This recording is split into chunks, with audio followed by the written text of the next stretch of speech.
But I think the development of full artificial intelligence will spell the end of the human race. It's a flying object, and we don't know what it is. I would hope somebody is checking it out. I don't know whether rockets or whatever, but incredibly fast, opposite direction. It was too fast to be held back. I'm glad the Pentagon is looking at this, because if it poses a threat, I want them on top. Well, the craft generates its own gravitational field. You said there's lights in the sky?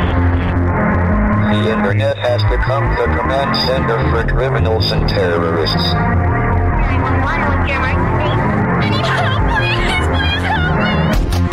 Aliens won't let it happen. You know, that's what we're instructed to say. Roswell, Area 51. Alien kept deep under the ground.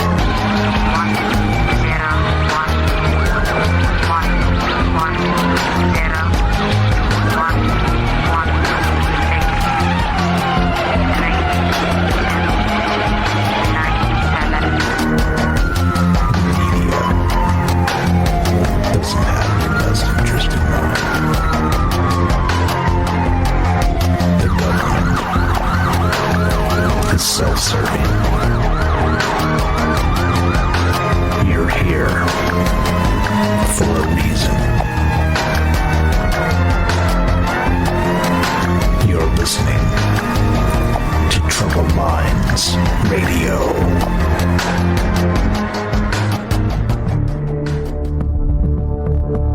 Broadcasting live from a secret bunker just off the extraterrestrial highway. Somewhere in the desert sands outside of Las Vegas. From somewhere in space-time, loosely labeled Generation X on planet Earth.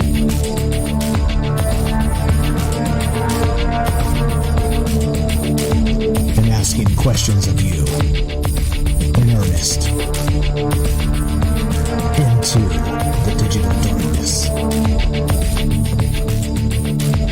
Yo ho, yo ho.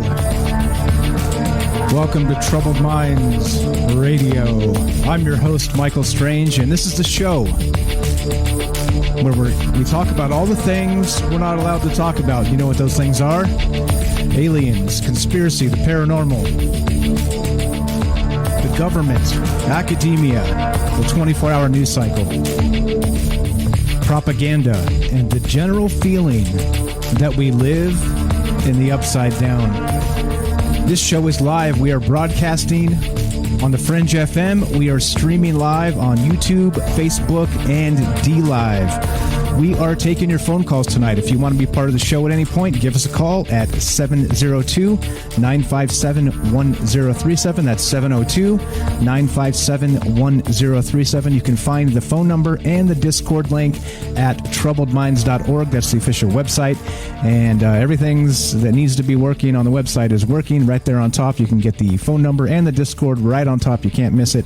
And we're also embedded in streaming right on the website as well. So if you want to listen there's another option for you. Just go straight to the website, and we should be live there also. So, as you know, we've been paying quite close attention to the news cycles. It's really what we do on this show, and you know, in the true spirit of having a troubled mind, it's you know, I know we have a lot of new people finding us and joining us and enjoying the shows, and I appreciate that a lot. Hello to all the new folks out there, and hello to all the folks that are not new. It's like I said, this is one of those things that makes it go around with everybody. The more people, the merrier. And so with the Troubled Minds spirit, we like to look at the news cycle, meaning that this is not, like I say, I'm not a doom preacher. This is not a situation where we get together and commiserate about the end of the world, right?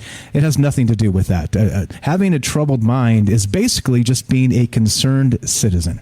It's as simple as that. Paying attention to the news, trying to untangle propaganda from the BS they try and feed us in the news cycles, and just trying to figure out what's really going on in the world. Because as many of you know, and many of you have been listening to the show, you understand that there is a force out there. And whatever you want to call them, some people call them, Satanists, or, they call them the deep state or whatever. You know what I'm saying? Like, I say these things kind of tongue-in-cheek because, they call them the Illuminati, things like this, right?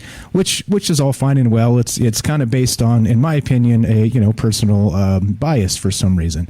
But we try and avoid all that stuff with labels, with politics, with any of these things. But you can avoid politics for the most part and still watch the news cycles and call out the BS when you see it. And part of that is what this show is all about. And that's why we get together and talk about these things.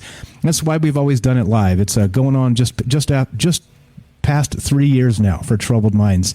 And so even way back in the day when we never got anybody calling or anybody listening, we always had an open phone line. And so as part of that and the whole propaganda aspect, like I always say, try and give Don Lemon a call in the middle of his show. You can't, because you won't get through, because they don't have time, because they have hour to hour, wall to wall packed with propaganda, right? So transparency is one of those important things to me. If you want to be part of the show again, phone number's up, go to troubledminds.org, and that's why we've always done it this way. Again, to include you, I've learned so many things from people calling in and teaching me things, educating each other back and forth, pointing out maybe inconsistencies in an argument I might make. All that stuff is good. It's fine and well. It's what we do, and it's all part of the show here. So again, like I said, it's not my show. This is our show, and I appreciate your input tonight. All right. So as I was watching the news cycles, of course, right, some things always catch my attention. And as many of you know, we do a news show on Monday and Friday at 3 p.m. Pacific on Twitch. And then this show, Troubled Minds, goes 7 p.m. Tuesday, Wednesday, Thursday. So 5 days a week we have shows. And Monday and Friday we do the news. Well, yesterday, we were doing the news show, and a particular article popped up and caught my attention. And it is this in particular. This is from New Scientist, newscientist.com. And as always, I will share my links with you so you can see where I got this information from. Because, of course, it's important to me that you guys know where this information comes from, so you see that I'm not making it up. If I'm fooled by propaganda, fine, so be it. But at least you saw where the source came from, right? It's part of being human in this postmodern world, I guess you could call it. Post-truth world, I guess is probably the better way to say that. But okay, so this is from newscientist.com, and the headline is this. And we've kind of kicked this idea around a little bit before, but really never kind of in depth. But this keeps happening. This particular thing keeps happening. Check this out. Headline is this from newscientist.com, and this was just yesterday. Tiny animal revived after 24,000 years entombed in Siberian permafrost. Yep, that's right. That's right. And this continues to happen, right? We're talking about as the world warms, right? And I'm not going to ascribe that to climate change or any of these other things, right? The political terms they use. I'm going to say that we're coming out of an ice age. How about that? I think that's probably an apt way to put this. But as the permafrost tends to melt in particular areas, in this case Siberia, we have these, I don't know, critters, these tiny little things, these animals, right, for lack of a better term, that are reviving. This one, okay, let's read some of this article so you can see exactly what I'm talking about here. A tiny animal called a rotifer, R-O-T-I-F-E-R, rotifer, let's see, the spelling bee right there, has been revived after spending 24,000 years frozen in permafrost. It is the longest a rotifer has been observed to survive in such extreme cold. While simple organisms like bacteria can often survive millennia in permafrost, this, quote, this is an animal with a nervous system and a brain and everything, says Stas Malovin at the Pushino Scientific Center. I don't think that's how you say that, but we're going to go with it. For Biological Research, RAS, in Russia. It isn't quite a record. Nematode worms have purportedly been revived from permafrost after 30,000 years. All right. But no rotifer has been known to endure for so long. So Malovin and his team drilled into permafrost near the Alizaya River in northeastern Siberia, Russia, in 2015. They found a single rotifer, a worm-like creature less than a quarter of a millimeter long. when the researchers warmed it up and gave it food, it became active. It also reproduced because it is a Deloid, Bdelloid, I think you just say it, Deloid rotifer that can clone itself without the need for a sexual partner. So not only do we have this thing reviving after 24,000 years frozen in the permafrost, once they warmed it up and it started to eat and become active, it then immediately began reproducing asexually, right? And so, of course, this thing in particular, it kind of gives the nod back to. I like to make the connection with Jurassic Park. Remember the chaos theory guy? What was his name? Jeff Goldblum, and he said, "Life finds a way." And this is a perfect example of that. 24,000 years frozen in the permafrost, and scientists are able to revive this thing, and then it immediately begins reproducing asexually. Can you believe this? This is pretty nuts. And so, as again, right, we're coming out of the ice age, and some other people want to say all these other things politically about climate change and global warming and the whole deal, right? I'm not going to do that. But what I am going to do is talk about if this continues to happen, and we have these things coming up out of the ice, and they are still alive, right? They're these things are living. Right, 24,000 years frozen, like very much like you would expect. Put somebody in a rocket ship or whatever and send them to another galaxy in some sort of stasis, and then wake them up when they get there. Like, this is something very similar, right? This is crazy. And so as a result, I don't know. So this is an animal, right? Again, it's got a brain, it's got a nervous system. This is not just some tiny microscopic bacteria. This is actually an animal by definition. And so you see what's happening here. If these animals, whatever these things are called, again, what is it? A rotifer, rotifer, rotifer. You like that spelling bee style? These things, if they can come back after 24,000 years frozen, it begs a couple of questions. Number one, if they can do it, all kinds of other bacteria can probably do this as well. Am I right? And if that's the case, how many possibly dangerous pathogens lurk beneath the permafrost as it continues to melt, and continues to melt? And this is the crazy stuff, right? Because, that to kind of take it out to just a step further is, we have that same sort of storyline, like a plot line for the X-Files, right? With the aliens are actually frozen in the permafrost up there in the actually down there in the Antarctic. And, if you guys have seen the movie Fight the Future, I'm sure Fox Mulder is out there in the permafrost, actually Antarctica, where it's just frozen. And he's looking for a particular base, right? What are they doing? Well, they're harboring these alien life forms that have been buried in the Antarctic for forever, for who knows. And so that's really what the topic is tonight. And X-Files aside, this is really the way any bad, horror movie begins, with some sort of actual permafrost discovery of an organism that was alive 24,000 years ago. And so as this stuff starts to happen, right, the question tonight is, should we be concerned about this? And not only that, what can we do about this? I think maybe, if you look out there in the cosmos and say, okay, well, some people say that the reason there's no aliens, right? I'm going to just go with that theory for a minute here, so forgive my take on this, my angle.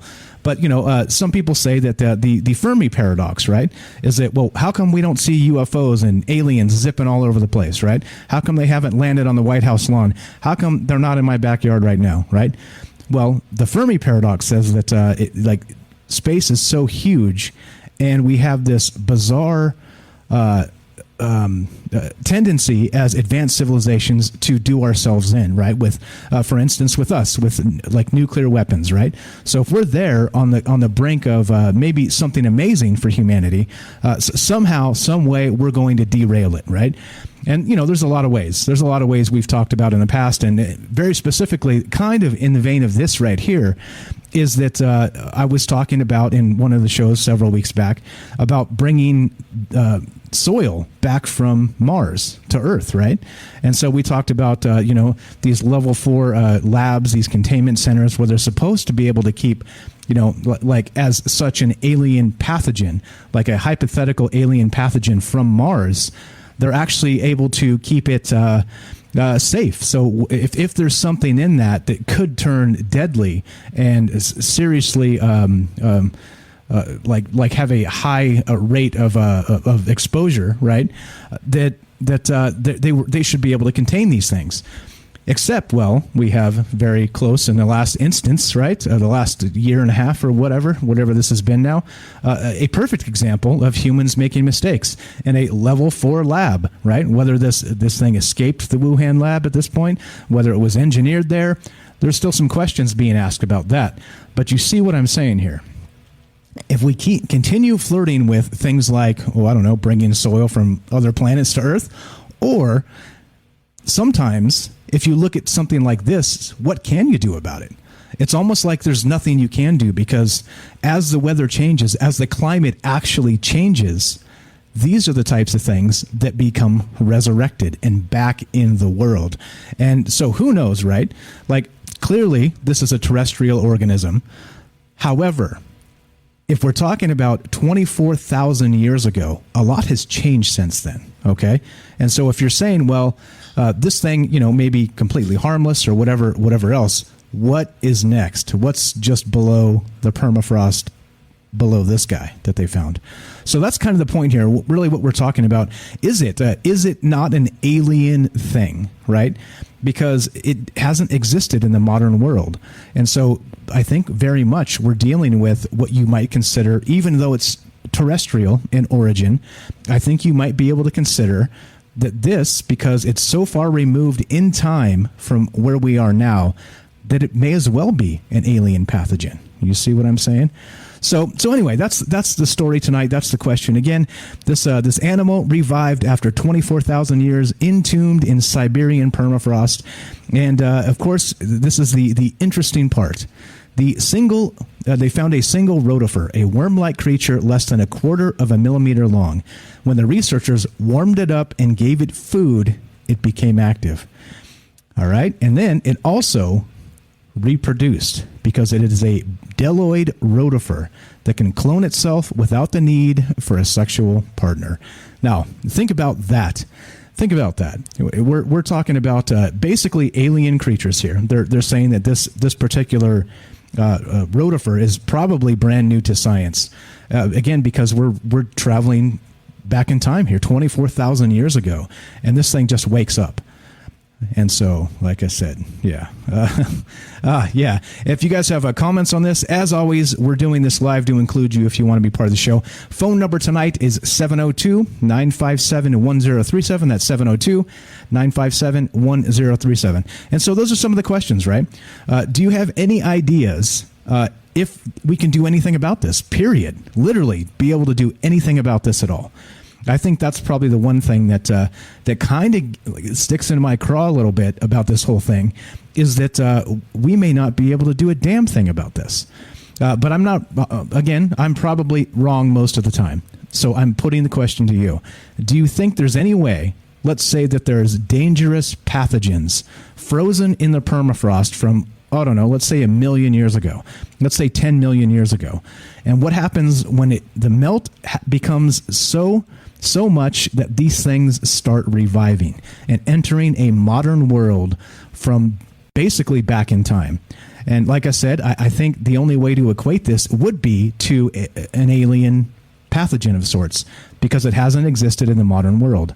And that just means that, well, It may as well be from Mars, right? It may as well be from Mars. So that's what we're talking about tonight. And do you really think there's anything we can do about this? And I think that's probably why as being part of the Troubled Minds community here, and the way this goes is, I think, remember, I'm not a doom preacher. I'm not saying the end is nigh. There's nothing we can do. I'm saying, does anybody have any ideas out there about how we could possibly contain something like this? As the permafrost melts and we end up doing whatever it is we're doing here, talking about dangerous things that maybe people aren't giving enough attention to. So that's what's on deck tonight. That's the question, and several questions, and we're taking your phone calls. 702-957-1037 if you want to be part of the show. Join the Discord at troubledminds.org, and we'll put you on, and we've got a phone call now. So let's go to Daryl in New York. Daryl, you are on Troubled Minds with Mike. How are you, my friend? How you doing, Mike? I'm doing great. Thank you for the call tonight. What is on your mind? Well, it's funny. This reminds me of a show that I saw about raining blood in Sri Lanka. Do you remember this? I do, actually. One of those unsolved mystery shows. I do. Yeah, this almost sounds identical because it was they found this organism in a meteorite that hit the area, and a few days after the meteorite hit, it started to rain red, like red blood. And it turned out it was whatever was in this meteor got caught up in the atmosphere, and that's what caused the rain to turn red. So when they looked at what was involved in this, it was a one-cell organism that self-replicated, and it had no known DNA. Like, it didn't have DNA like human or Earth-type DNA as we know it. It was its own life form that has nothing to do with whatever we had on our planet. And in to err on the side of caution, they called up like the CDC, in the United States to say, look, what if this thing is contagious, or what if we don't have any kind of protection against something like this, like an alien virus? Would you like to help us investigate this? And give us some money to research it. They're like, oh no, we don't have money for that. We're too busy with gain of function. No, I'm just kidding. I didn't say that. But, right. Well, that's what they were doing, probably. I mean, if we're being real. But yeah, they might as well have said it. Yeah, exactly. Anyway, so they weren't interested because it didn't land on our side of the globe. They didn't have any interest at all, and pretty much blew them off. But yeah. I think they sound almost similar, that this is something that, God forbid, self-replicates. It doesn't even need a mate, so you can't cut off its its mating format to stop it from rebreeding.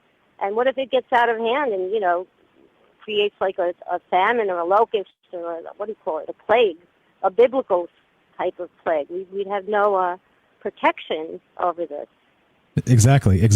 Interesting you put it in those terms to bring it back to like resurrecting a biblical plague of sorts, because I think that could be what we're looking at, like specifically because, like I said, like we've said on this show, like you just said, our bodies change, our immune systems are always adapting and developing, and if you get something that the human body hasn't seen in thousands of years, it may as well be brand new again. And so we may have serious problems here, right? Serious problems. Exactly. So it's food for thought. But, if they get their hands on this, they're going to find a way to weaponize it and turn it into something like we have today. I love your enthusiasm. It's before we even know what it is, we're going to make it a weapon. That sounds very America. That sounds very America. Exactly. Yeah. To the powers that be. Exactly. So, well, anyway, that's my thought for the night. Okay, I appreciate it. Thank you. That's Daryl from New York. Thank you for listening. Thank you for the phone call. We'll talk to you soon. Have a great night. Great thought there. So the question is this tonight then. So if these actual critters, these bacteria, these small, tiny, microscopic animals are basically resurrecting from the permafrost, is there anything we could actually do about this? I think that's the question here. Is there literally anything we can do to handle this? Or is this a situation where maybe our hands are tied and maybe that Fermi paradox exists for a reason, because technological civilizations actually end up snuffing themselves out even by accident in a case like this. Anyway, more talk about this weird permafrost business and pathogens and aliens and everything else. This is Troubled Minds. I'm Michael Strange. 702-957-1037. That's 702-957-1037. Don't go anymore. Don't go anywhere, I mean.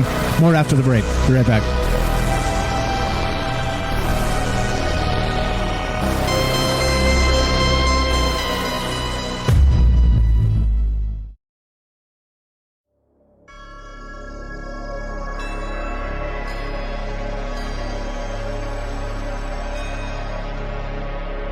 Welcome back to Troubled Minds. I'm your host, Michael Strange. We are streaming on Facebook, YouTube, and DLive. We are broadcasting live on the Fringe FM. Tonight, we are talking about this bizarre thing that just went down. Tiny animal revived after 24,000 years entombed in Siberian permafrost. Can we stop this from happening? Do you think there's any chance? Or is this possibly why there's no aliens out there in the universe? So they tell us. We're taking your phone calls tonight. If you want to be part of the show, we had Daryl call in and kick us off. Fantastic call, Daryl. You're next. If you're out there listening, you can hear me right now. I'm talking to you. Give us a call at 702-957-1037. That's 702-957-1037. And so there's some interesting angles here.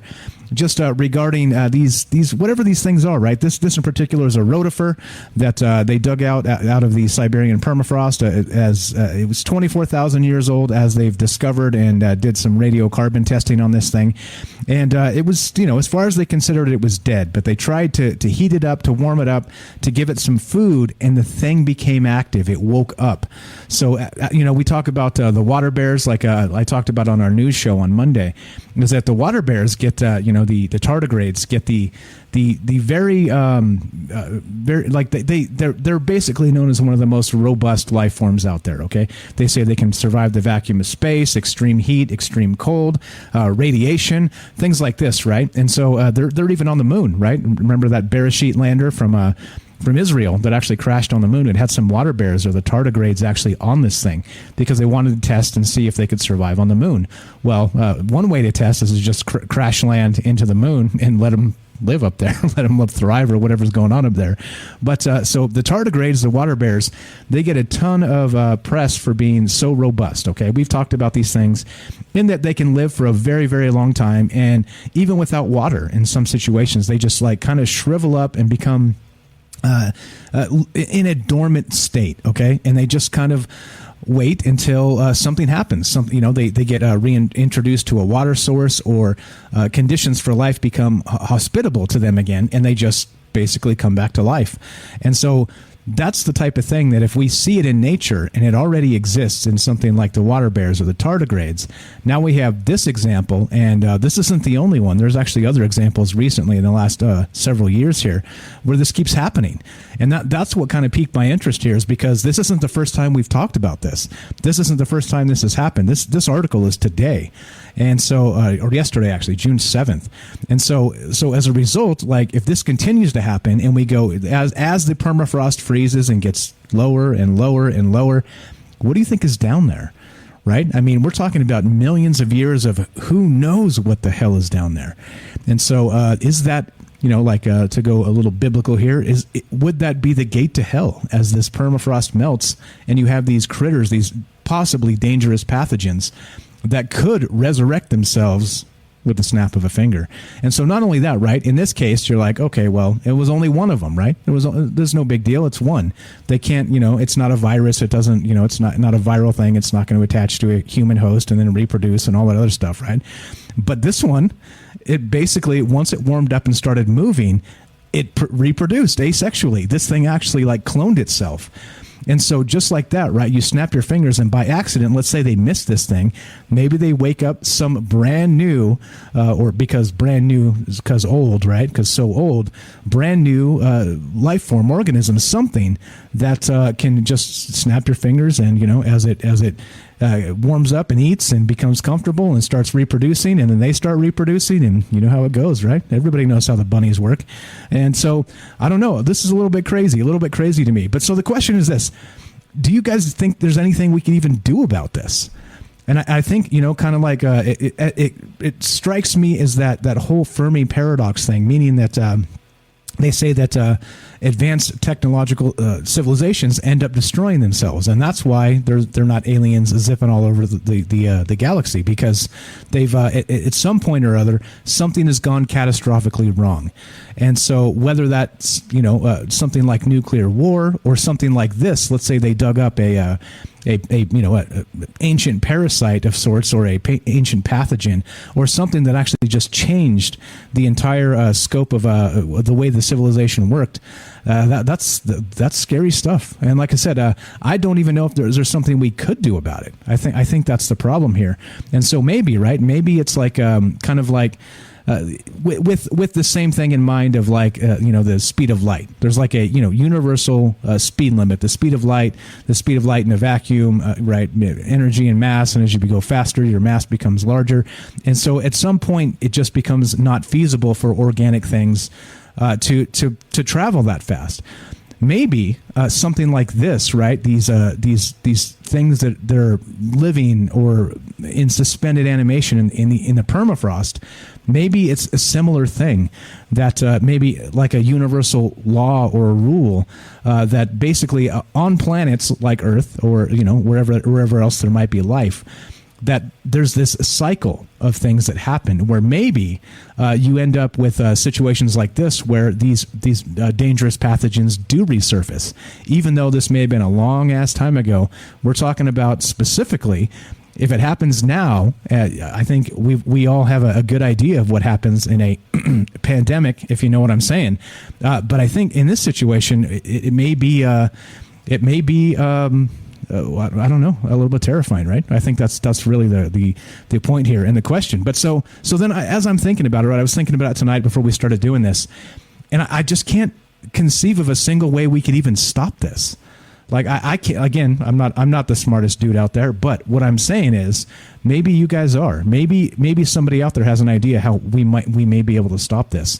Because think about that. If it is like a cyclical thing, and so like let's say the plagues of Egypt, like that type of thing, right? The biblical plagues, is that these things are basically bound to repeat themselves based on the weather cycles, based on the ice age's form.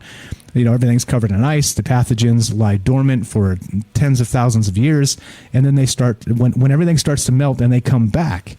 Like I said, maybe this is part of the life cycle of where we're supposed to be. Maybe this is how things are, and as we talk about with just human civilization currently, is that. If one tiny thing happens, we are screwed. Like, we are seriously screwed. Then I say tiny things, but like something like maybe a Carrington event, right? Like a sunspot, like a coronal mass ejection is what they're called. So imagine something like that happens. It burns up a bunch of satellites. It makes them not functioning. Like, our civilization would go to hell in a handbasket. It would happen incredibly fast.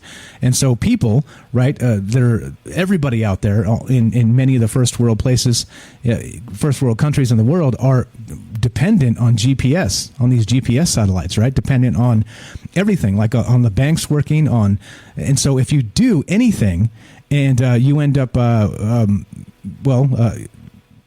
derailing civilization with just a tiny thing, and millions of people dead, or maybe more than that, tens or hundreds of millions of people, this is the type of thing that would basically be maybe like I'm suggesting, that sort of speed limit to civilization, right? Is that you're not allowed to advance because there's this circular cycle that happens based on pathogens from the past, and until you can actually become, let's say, competent enough to deal with something like this as they develop, then maybe that's why. Maybe that's why, 2 planets over or something, or on Mars, there's not still life as they said there used to be. Who knows? Like, I'm just kind of throwing ideas out there. But like I said, I can't even conceive of a single idea that would stop this from happening, right? If this is literally where we're going to go with this, I think that it's a little bit terrifying, because I don't know how you could bottle it up.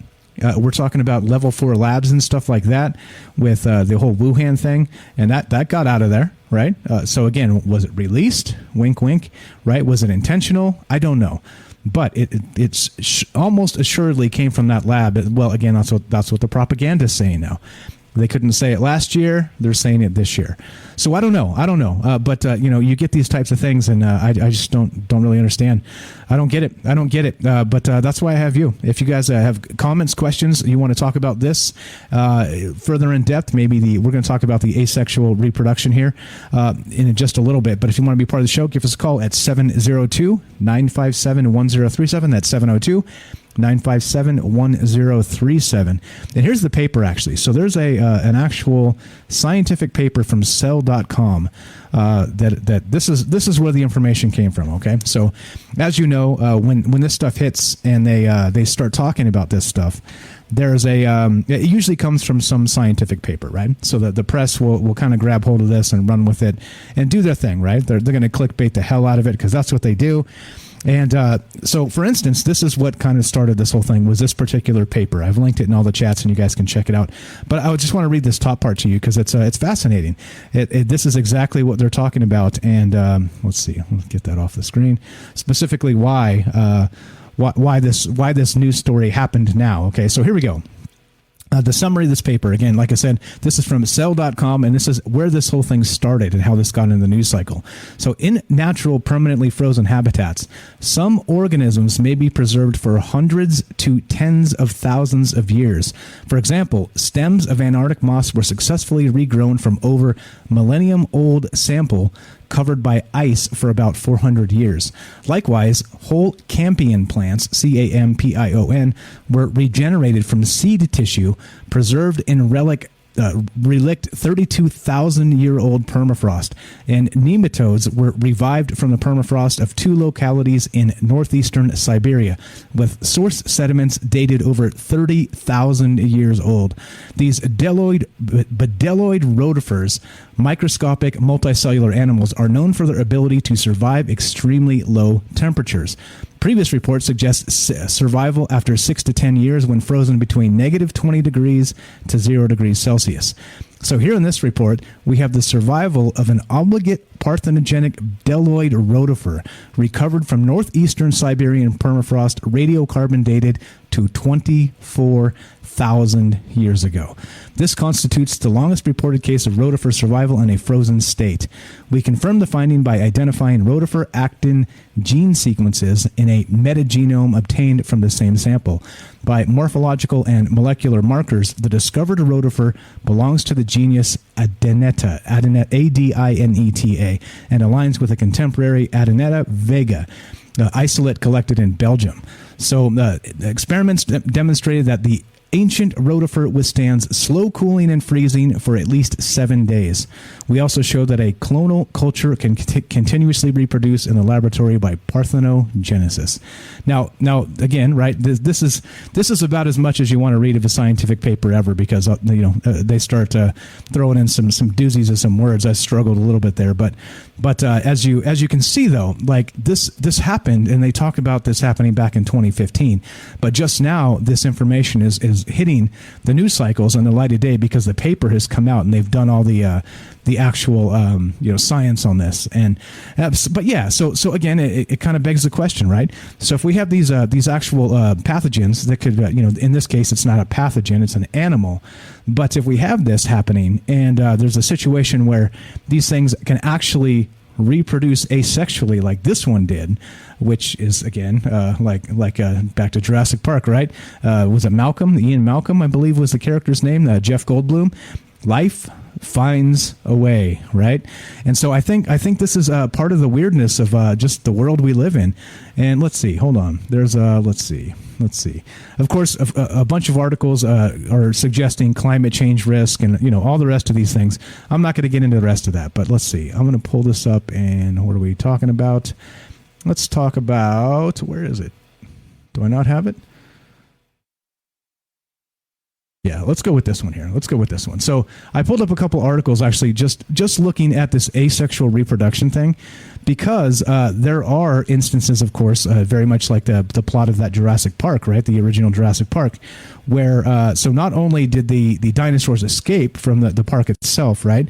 They were also reproducing asexually, because the humans thought, oh, we're so smart, we're only going to make the dinosaurs all female, right? And that way they can't reproduce, and so we're able to control the populations and all the rest of this, right? Well, the best laid plans of mice and men, they say, right? So this here, if you're not familiar with this, many of you probably are, but I just want to make sure we add it to the show as just kind of a basis on what is actually happening out there. Now, this is what this is, and this is from the actual science of Jurassic Park. Okay, asexual reproduction requires no fusion of gametes and needs only one parent rather than two. Instead of introducing variation, the offspring is genetically identical to the single parent. In the book analogy, which they're talking about Jurassic Park, it's like the single parent photocopying two copies of each of the chapters, so they are exactly the same when compared to each other and when compared to the parent itself. Individuals produced by asexual reproduction are known as clones. Now that kind of turns this into a little bit more, let's call it terrifying. Clones. Right? We can take this into Star Wars and cloning and all kinds of weird stuff. But the bizarre part is this has nothing to do with any of that. Like, this is a natural process, all right? An actual natural process. So we'll get into, of course, some of the things, like some of the little more fun things with this, talk about that black oil and the buried in the Antarctic and X-Files as we go tonight. But again, I want to hear from you. Do you think there's anything we could actually do about this?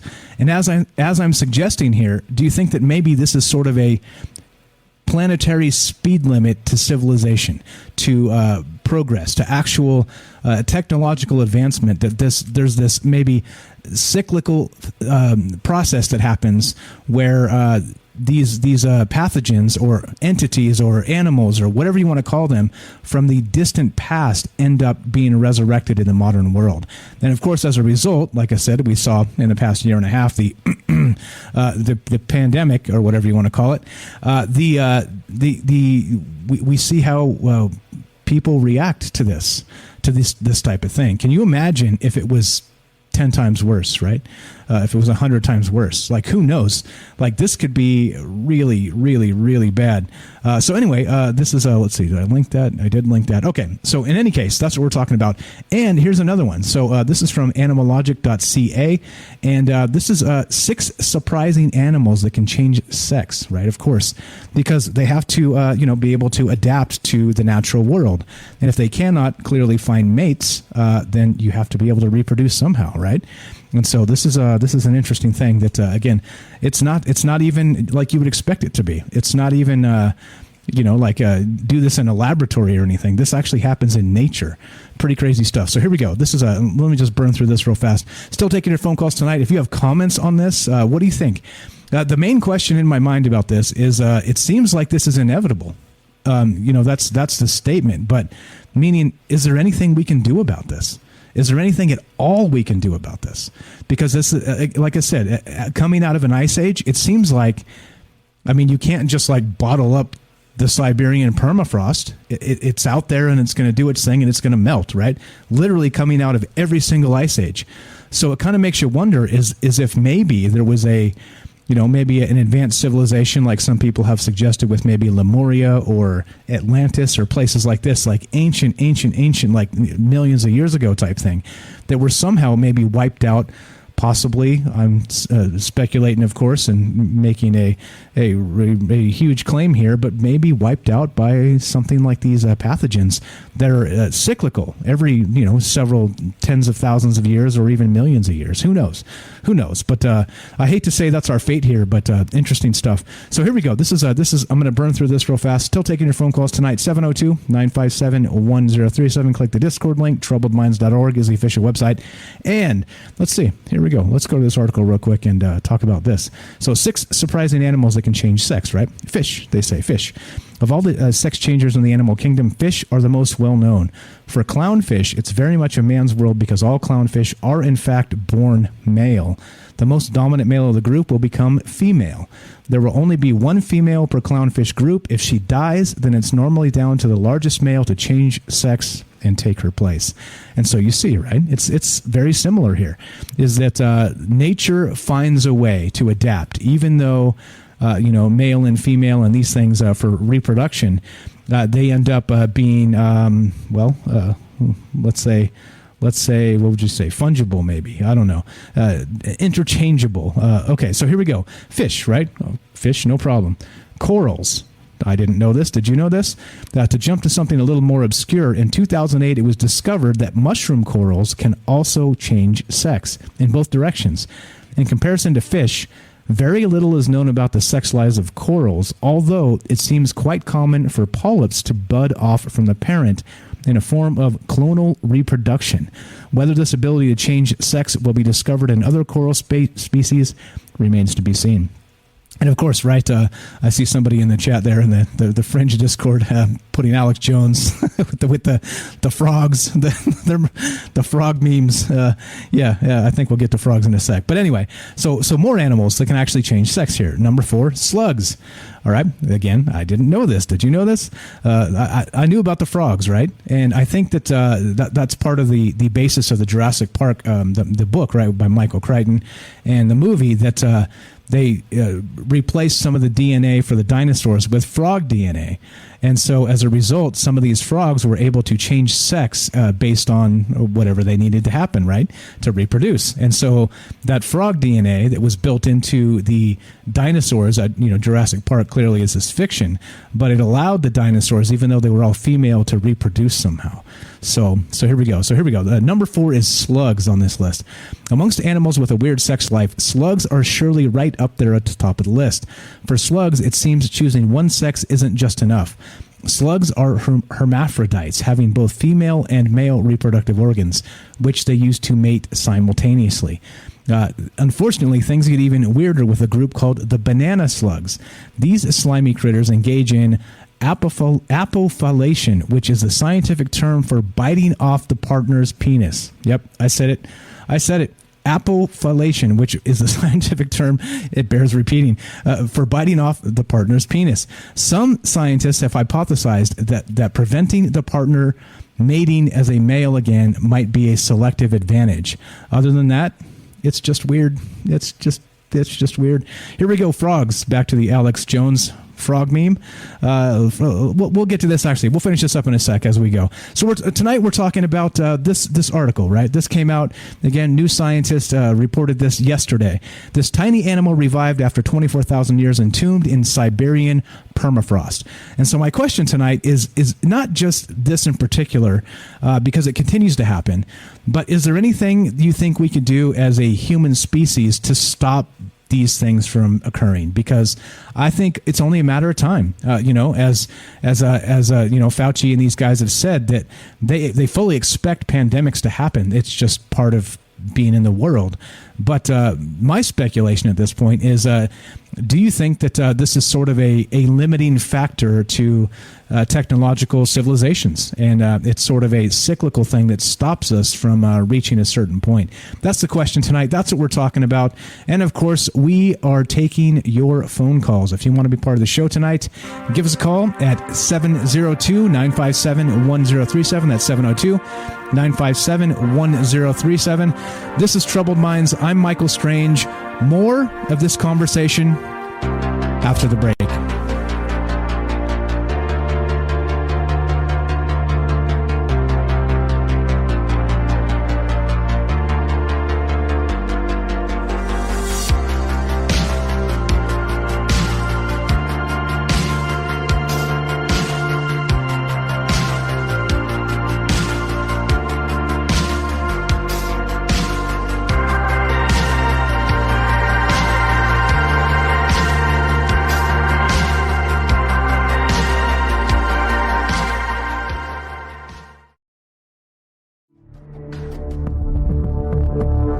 Broadcasting live from a secret bunker just off the extraterrestrial highway. Somewhere in the desert sands outside of Las Vegas. From somewhere in space-time, loosely labeled Generation X on planet Earth.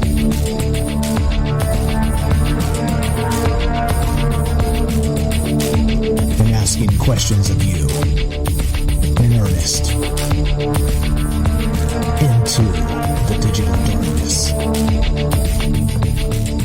Good evening and welcome to Troubled Minds Radio. I'm your host, Michael Strange. And this is the show where we get together and talk about all the things we're not allowed to talk about. We do this Tuesday, Wednesday, Thursday at 7 p.m. Pacific. We stream on DLive, Facebook, and YouTube, and broadcast live on the Fringe FM. Taking your phone calls tonight if you want to be part of the show, 702-957-1037. That's 702-957-1037. You can find the phone number and the Discord link at troubledminds.org. That's the official website. And what we're discussing tonight is more information in the news here.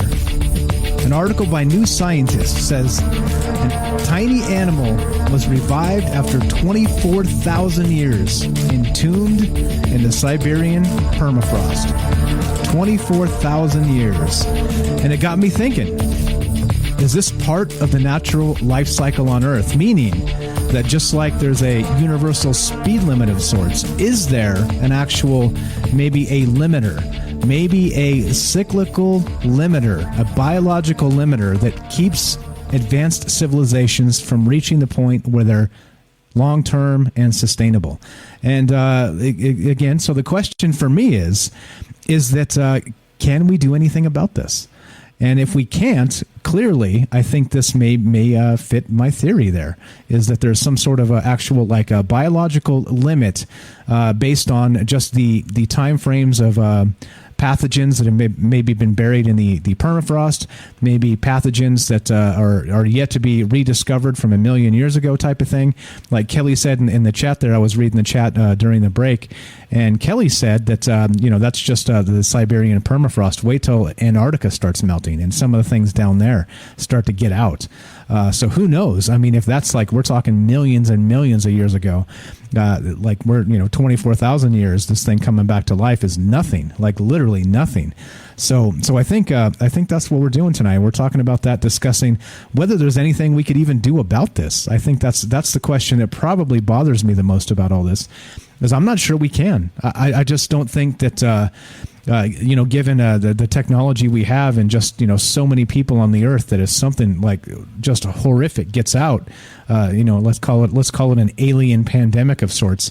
I'm just not so sure. I'm not so sure we could do a damn thing about it. So we are taking your phone calls tonight if you want to be part of the show. I'm asking for some ideas out there. Do you think it's possible for us to contain something like this with the melting permafrost? Again, like I said, if you want to talk about global warming and climate change and that type of thing, fine. The climate changes. It always has. It's always going to continue.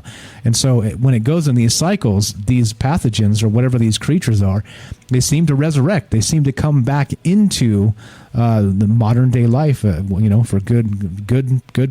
What would you say? For better or worse, I guess. For better or worse.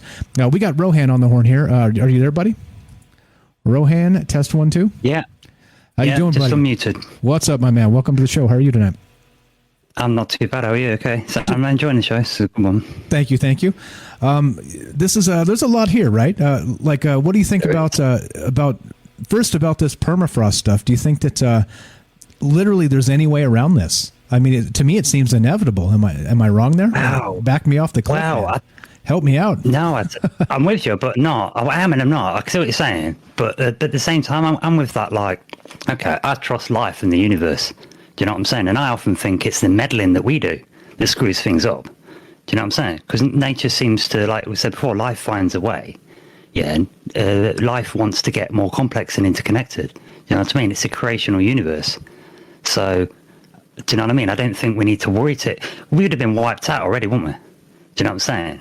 Well, I think that's sort of my thinking. So you're right, and so there you go. Thank you for backing me off of that edge. So we've persisted somehow, but I think that you can go back in certain points in history, and there were a lot less people, and maybe the population ebbs and flows, and you can look at something like the Black Death in Europe, right, when it killed like 1 out of every 3 people in Europe or something like that.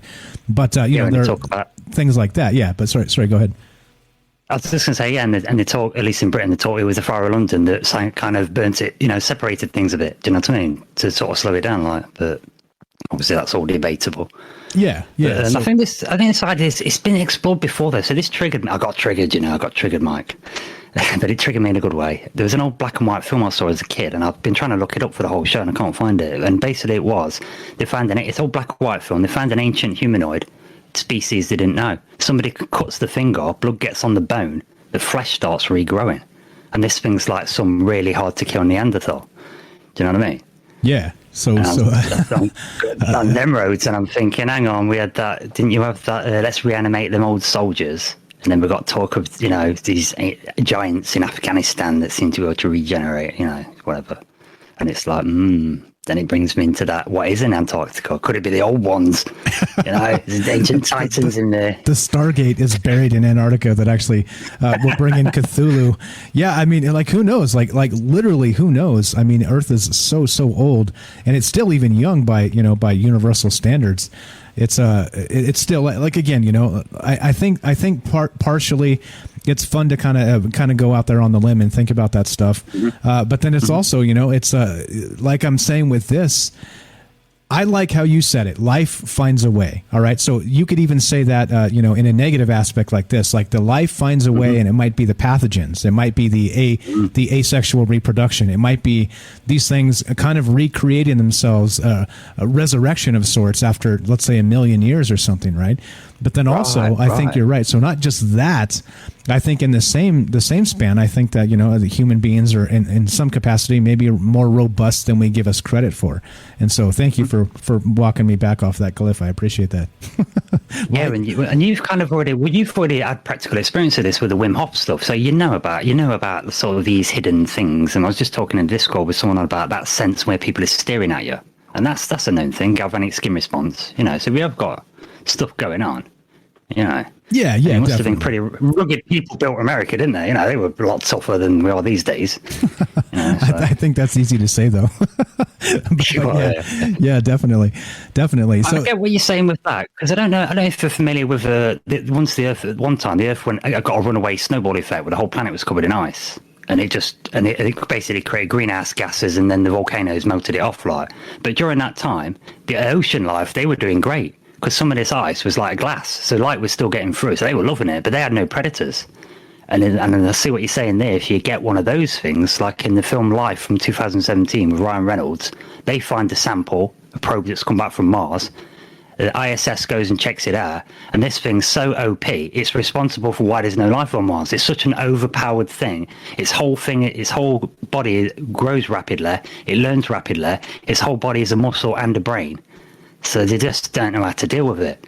Do you know what I mean? And it just takes over everything. It ends up, the twist at the end is it ends up going in the wrong shuttle. They try and get rid of it, and it's going to crash on Earth. So it's like Earth's going to get decimated by one life form. Do you know what I'm saying? So it's scary to wonder, Well, exactly. But then, so So we are coming out of an ice age, all right? And so how much of that is, this whole climate change thing? And like I said, I don't want to get into that can of worms. But so regardless, it's melting no matter what. So I think that's part of the scary part about this is specifically not just this critter, like this one's harmless, right? As far as we're aware.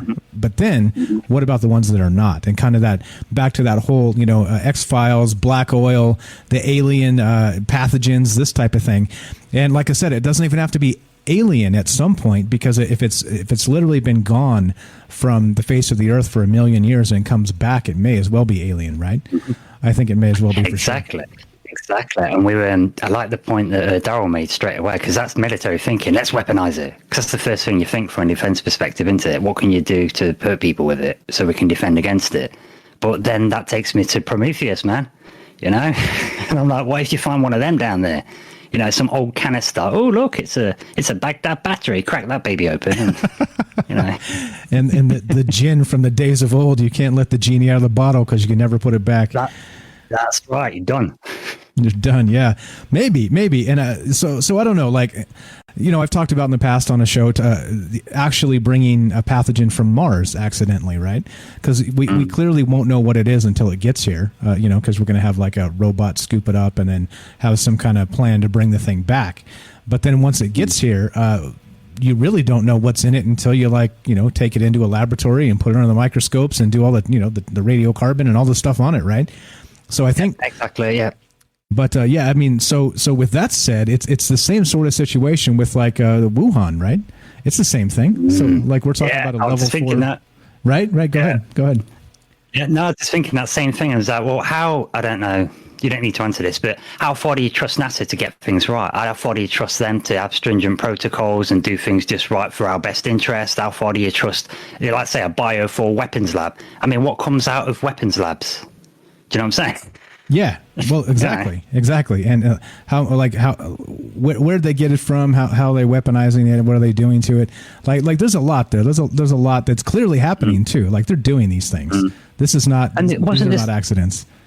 I've seen a story recently where there was something to do with, I'm going to butcher this, but there was something to do with biologists to figure out how to program cells. They don't know how it works, but they can make it happen. So they're just going to do it, even though they don't know the function or what it's going to, what the impacts are. It's a bit like that. You don't know what electron exactly is, but you can make it do stuff. They figured that out with cells. So it's like they're just going to go ahead and do it. Don't know how it works. And I think it's like kind of thinking in science that kind of gets me a bit worried. It's not the virus that scares me, it's idiots that scare me.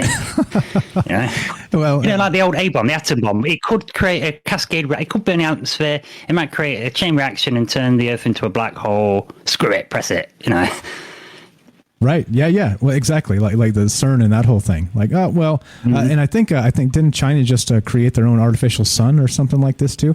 I mean, there's a whole bunch of I think we're running down a dream, and it's a bad dream. It's a nightmare. It's not good. It's not good. But who knows, right? This is how science is done, and so you don't know, right? You don't know when things explode until you make them explode. So. Maybe that's a good that's thing. it. That's it. I mean, there was a theory with the old Atlantis stuff, and there is a tiny bit of evidence for it. There's a big dip under the ocean, as if like as an asteroid hit it, big one.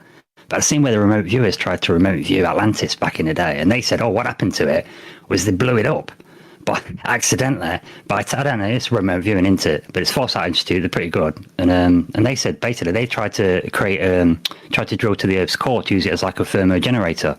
Do you know what I mean? And they just kind of popped a part of it, just kind of cracked it like a little balloon, popped it a bit, and then that's it. That's the end of them. It's a wrap. It's a wrap. Yeah. It's a wrap. And that's but that's what we're dealing with here. It's so I don't know. So what do you think about the theory that we are cyclical, and maybe this is a way for nature to maybe keep itself from becoming technologically superior, right? Maybe it's like a speed limit of biological proportions that happens on like a million-year scale or something like that. What do you think about that theory? Right, that's a good idea. It kind of reminds me of Thanos. We've got to balance the Earth or kill half the people just to keep it level, like sort of thing. But then I think I had a good think about that when you said that, and then I thought, well, same again back to the life creates. What does life do? What does this creational universe do? It's constantly looking for more interconnection, constantly looking to evolve, constantly looking to get more and more dense. And I know it gets a bit into philosophy and religion and stuff, but if you're going to make a creational universe, surely you want it to do as good as it can. So if there's a limiter, I'm not saying there's not, but if there's some kind of limiter in place, I would propose that that's artificial, that someone's put that there. That's not a natural mechanism, because the natural mechanism is symbiosis, keep evolving, right? So if there's some kind of limiter there, then that's been put there, which then is a whole new can of worms, isn't it? We're going to have a can of worms inside. Then we're talking about the Matrix. Then we're talking about a world that isn't a world at all, right? Yeah, or aliens that have left something because they've been manipulating us and don't want us to get too advanced, and it's just, But like I say, thing is though, I don't know if people think about this too often, but I do. We live on a thin crust, on supposedly on a lava ball that's always shifting. We're on an unstable planet around a stable star, so I don't know. Well, exactly. And I think Kelly said this too. longtime caller of the show. Actually, the very first caller on the show, I'm pretty sure. He always says that we're traveling at 30,000 miles an hour on a rock in the middle of space or something like that. Like there's absolutely no reason for us to be afraid.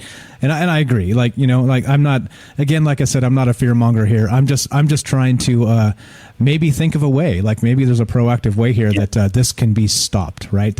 If it seems to be inevitable in my mind, clearly somebody out there, like you just came on and you backed me off a cliff, right? So life finds a way through the permafrost, but also possibly humans find a way because we're life too. So maybe. Exactly. So maybe. We've got a lot of power. I mean, there's a reason we're like sort of the apex predator on the planet. We're not strong compared to other apes and stuff. Well, we're not apes, really. That's why they're different. But we've got that intelligence, haven't we? We've got something else going on. Whatever you want to call it, spirit, soul, some extra consciousness, human neocortex, whatever the reason. We've got a lot of capacity to do a lot more. We're not like sitting in equilibrium like all the other creatures, finding a perfect niche. We're redefining the environment to suit us. So you don't want to knock that one off. And that's where ancient aliens and stuff does get in sometimes, because it's always like, oh, we can't do anything. It's got to be aliens. And it's like, no, we've done a lot of cool stuff, We've done that for a long time. And I think we've been here way longer than like 200,000 years. You know what I'm saying? Yeah. And even Graham Hancock was talking about the like ancient coming out of an ice age. He says he's finding tons of evidence that an ancient civilization was there, and survived. Right, exactly. So why wouldn't some of them survive? Yeah, no, I agree. And so human innovation, I'm going to tack onto that, like you said. So I live out here in Vegas. Everybody knows that. And just southeast of here, there's the Hoover Dam. Now, I've never been to Egypt and actually saw the pyramids with my own eyes. But let me tell you something. If you go down to the Hoover Dam and you stand on that concrete monstrosity, people built that thing. Like, that's like 10 great pyramids, Granted, they had, modern equipment, but this was done in like, the 30s or something? I mean, it's unbelievable the things people can do. So yeah, I'm with you. Thank you for putting my head back in the right place here, because like I said, sometimes you sit here and you talk to yourself and you just keep convincing yourself that the end is nigh. It's all right, Mark. I talk to myself all the time and I still have arguments, Who wins? Nobody. That sounds about right. That totally sounds about right. Okay, so I appreciate you calling, man. Anything else while we got you on here tonight? I'm not trying to run you off, but we can keep on talking about whatever you want to talk about. That's cool, man. I just wanted to get them points in quick before I forgot. Or they just sent me mad. Yeah, exactly. No sweat. I appreciate it, man. This is Rohan, guys, from the Fringe chat here. You can find him on the Fringe FM Discord. Go to fringe.fm/chat, and Rohan's in there. He's also in the Troubled Minds Discord as well. Very active, and I appreciate the phone call. Appreciate all your great input and all your help, man. He does a lot for the show, sharing links for everybody on the Fringe, not just the show. So thank you for that. I appreciate it, my friend. We'll talk to you soon. Yeah, anyways, man. And I'm from the UK. From the UK. Oh, that's right. We got a caller from the UK. That's right. Somebody in the chat said, no chance we're getting a caller from the UK. And we just did. Look at that. Hell freezes over. Thanks, bro. That's Rohan from the UK. Appreciate it, my man. All right. So tonight we're talking about exactly like we have been, right?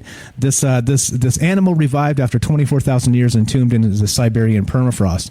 So let's just revisit real quick. So not only did they dug this thing up. Okay, let me just read this again. A tiny animal called a rotifer had been revived after spending 24,000 years frozen in permafrost. It is the longest a rotifer has been observed to survive in such extreme cold. While simple organisms like bacteria can often survive millennia in permafrost, quote, this is an animal with a nervous system and brain and everything, says Dr. Malovin at the Pushino Scientific Center for Biological Research in Russia. It isn't quite a record, though. Nematode worms have reportedly been revived from permafrost after 30,000 years. But no rotifer has been known to endure for so long. So that's not just the only weird part. There's another weird part to this. Check this out. So not only after 24,000 years did they pull the actual rotifer out of the permafrost and it became revived, they warmed it up, they gave it some food, and it started moving. It started doing its thing. But look what happened after that. So Malavin and his team drilled into permafrost near the Alesia, let's say this right, Alesia River in northeast Siberia, Russia in 2015. They found a single rotifer, a worm-like creature less than 1/4 of a millimeter long. When the researchers warmed it up and gave it food, it became active. It also reproduced because it is a belloid rotifer that can clone itself without the need for a sexual partner. So not only did this thing wake up after 24,000 years of being frozen, basically, then it started to actually become. It started like cloning itself. It started reproducing. So after 24,000 years, like I said, life kind of finds a way, and then this thing just began cloning itself. So interesting that these things are happening out there in the world we live in. And like I said, I appreciate that call, Rohan, kind of backing me off the cliff here. Sometimes you talk to yourself, right? And like you have a hard time convincing yourself that the anything good can come of this. But life does find a way, and it's not just these pathogens or these little animals that live in the permafrost up there as they become resurrected. It's also humans. Humans persist. Humans find a way. And yeah. So, okay, let's see. What else do we got? A little skimming the chat here, seeing if we got anything else. Okay, so that's the deal, right? So we were actually talking about at the top of the hour some of the actual other critters in the world that can do asexual reproduction. So let's just burn down to the bottom of this real fast. We were on frogs. Of course, we had the Alex Jones meme in the Fringe Discord there with the Alex Jones beating his chest and saying the frogs are turning gay, which, whatever you think. But frogs, of course, so we'll say frogs. And a spontaneous sex change has also been observed in the common reed frog from West Africa. And, of course, part of the plot for Jurassic Park and how that whole thing shook out in the book there. Number 2 on this list is snakes. Some snakes, some female snakes, such as the yellow-bellied water snake, kept alone in captivity, have unexpectedly given birth to litters of baby snakes. Known as parthenogenesis, it is a type of asexual reproduction and might have evolved as a last resort strategy when no males can be found. And talk about not actually having or life finding a way. I think that's the craziest part, right? Is things like that. And number 1 on the list, butterflies, birds, and lobsters. So very occasionally, animals can be born as both male and female. But these unusual cases aren't hermaphrodites. They are literally half of each sex. This is perhaps most striking in butterflies, where each wing would be a different color. Known as glandromorphs, it is most likely occurs as a mistake in very early cell division. Let's say this right. Gaiandromorphs have subsequently been found in a handful of other animals, including birds and lobsters. And so there you go. Interesting stuff here. And as we said, life finds a way. Nature finds a way and does its thing. So as we're doing this, we're still taking your phone calls. This is Troubled Minds. I'm Michael Strange. 702-957-1037. That's 702-957-1037. And the question is this: if something happens and a actual pathogen is revived from the permafrost, do you think it's inevitable for something awful to eventually happen here? That's the question tonight. Kind of kicking the can down the road and asking these questions, and that's what we do. More Troubled Minds after the break. Don't go anywhere.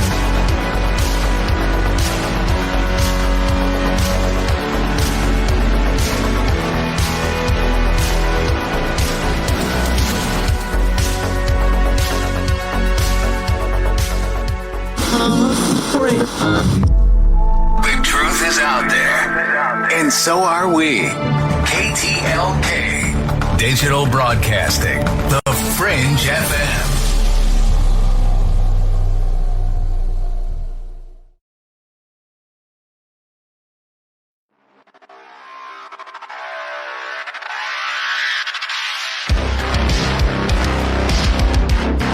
Welcome back to Troubled Minds.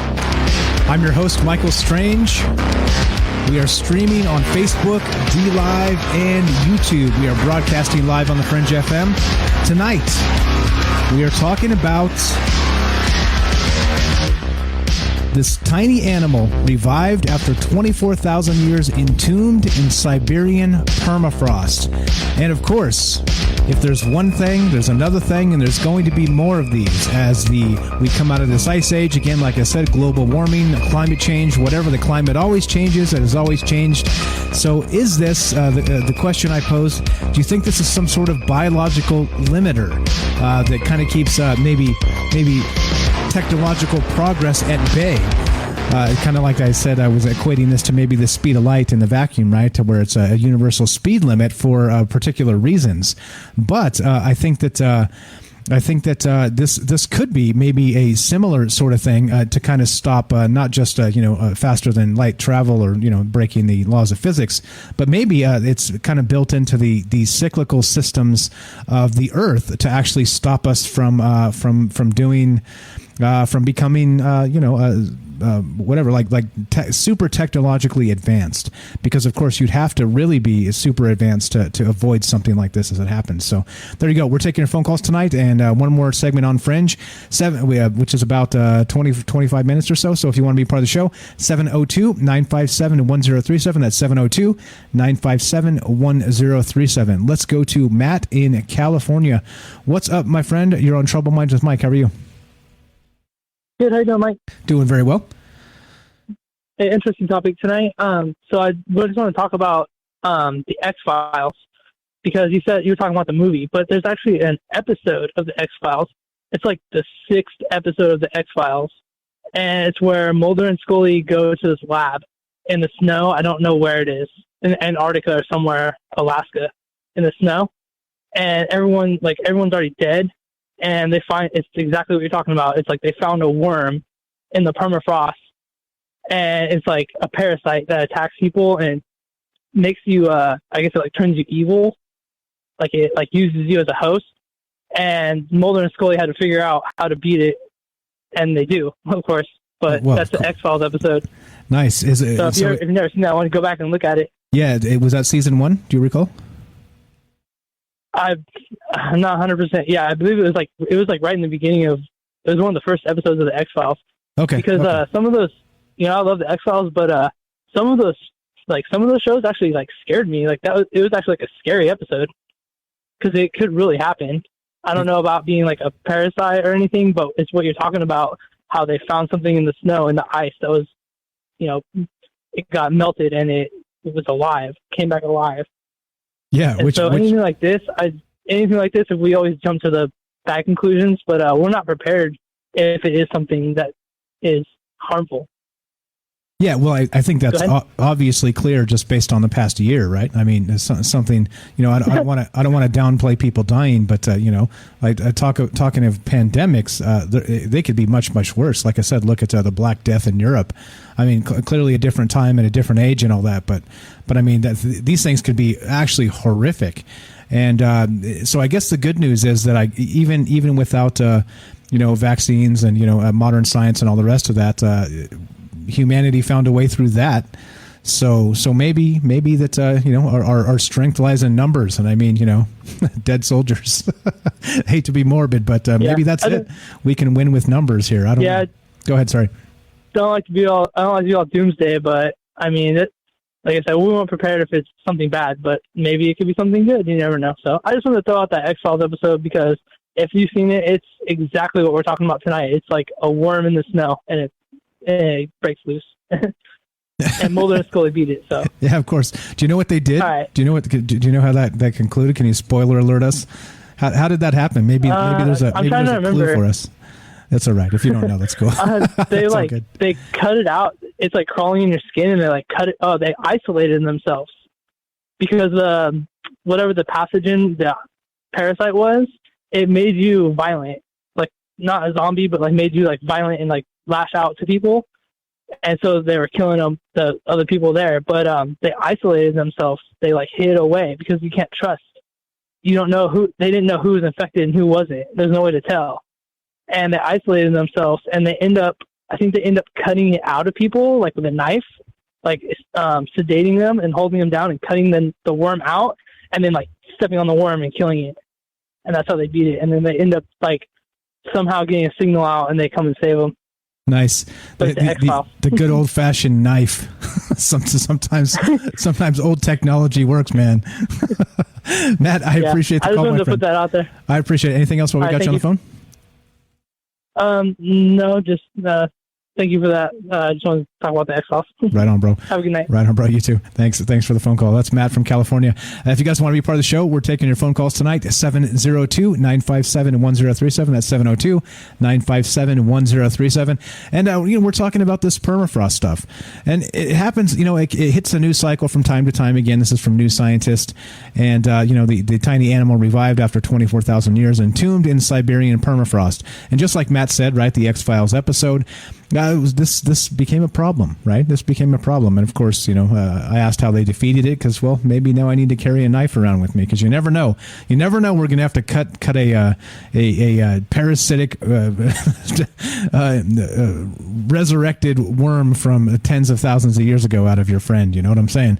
So anyway, all right. So part of this, so the weird thing is this. So not only, again, if you guys are just joining us, I know people come and go in these radio broadcasts, but this is what we're talking about tonight. So this tiny animal was revived after the 24,000 years entombed in the Siberian permafrost.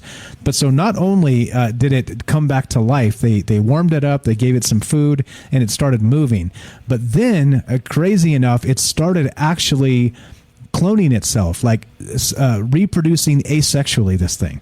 And so, right, again, it was only one of them, but maybe this thing could resurrect an entire whatever, like bring back millions of these things just by this asexual reproduction thing. So you never know. I think that's part of the problem here is that as the permafrost tends to melt and continues to melt, like I said, Ice Age coming out of it, it's a normal thing, guys. It's a normal thing. It happens every Ice Age. It happens, right? It freezes and then it melts. So here we are. But okay. And so this thing is whatever this thing is. And if it can actually just start reproducing all by itself, well, we have a problem, don't we? Only if this thing's dangerous, which, of course, they think this is not dangerous. It's nothing like that. But you get my point. You see what we're talking about here. And we were talking about Jurassic Park a little bit and how, the best laid plans of mice and men with, of course, it's fiction, very much like the X-Files that Matt said is fiction. However, a lot of these things are based on actual science, right? Because, of course, that's how you make the scariest movie, right? You base it on something that could plausibly happen, which, of course, would be something like this. And so who knows? As this continues to happen, like there's a few articles here about it. The rotifer, this is from Gizmodo. I'm going to link a couple of these if you guys want to read up on this. The actual scientific paper itself, which is pretty good if you guys like that. You can check it out as well. But I mean, so basically, my question is this. How do we stop this? How do we stop these things from happening if it is a natural cycle as part of the Earth? And maybe there's a way. Maybe there's no way. I don't know. But like I said, these ones so far haven't been dangerous as they've melted out of the Siberian permafrost. But as it continues, and these things continue to do this resurrection bit after thousands of years frozen, what could be there? What could be underneath? What could be part of this? And of course, all this in the news, this actually hit the news yesterday, this particular rotifer and the 24,000 year thing and the permafrost, but it came from a paper actually from 2015. And so here's the actual scientific paper. If you guys haven't seen that, I'm linking it in the chat. And I read just a little bit of the summary when we started tonight, but I'm not going to do that again because the words are really big and it's really boring. So in case you're into that, there it is. There's the actual paper where this came from.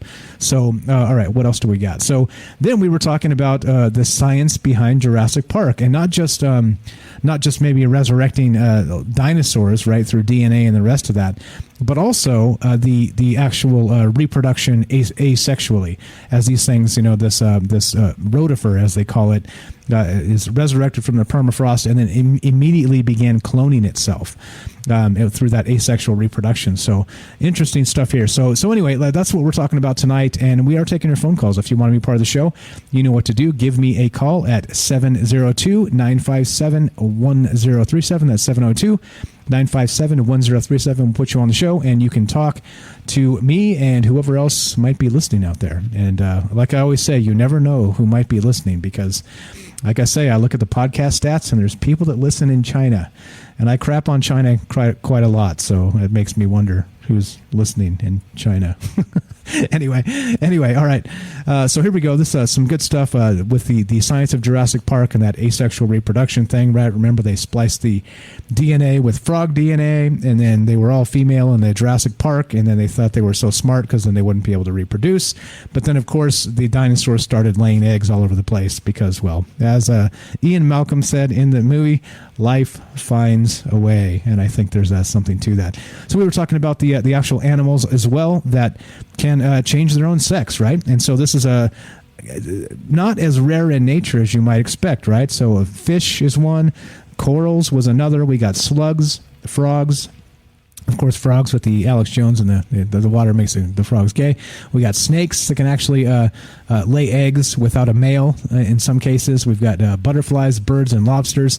All kinds of different things that are able to change their sex and possibly reproduce asexually. So that's what's up. So if you get these things out of the permafrost and then you snap your finger, they don't even need a host. They just start reproducing. That's a little bit frightening if you ask me. So there you go. Phone number's up. Looking to hear from you guys. A few great calls tonight already. Looking for a few great more. 702-957-1037. Let's see. So then this is from actual worldcrunch.com. And so clearly this is one of those things where it is a risk. I think this is a risk going forward. I think this is something that we have to pay attention to as we start becoming more and more technologically savvy as people. Is these types of things are that could be extremely dangerous, including the pathogens here. And here's one. So this is from worldcrunch.com, and this is actually a little bit old. This is actually from way back in 2003 when they were talking about this. And check this out. So deadly pathogens frozen for tens of thousands of years in the soil of the Arctic Circle suddenly freed and reactivated because of global warming.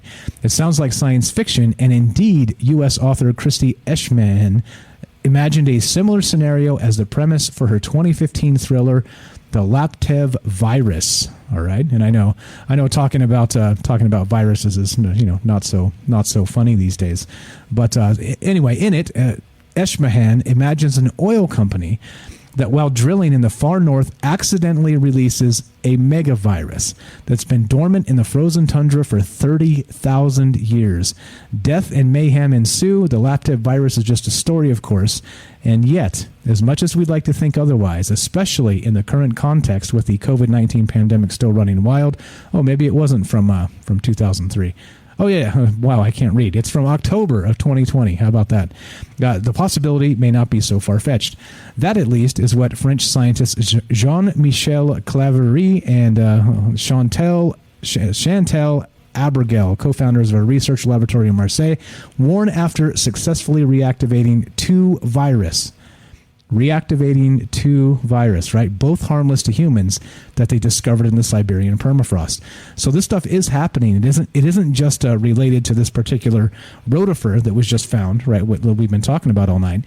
These things are actually happening, and they're actually reactivating these viruses and bringing them back, basically resurrecting them, and bringing them back into the current sphere here, in the current the current time frame. And so if they can do it, right, here we go.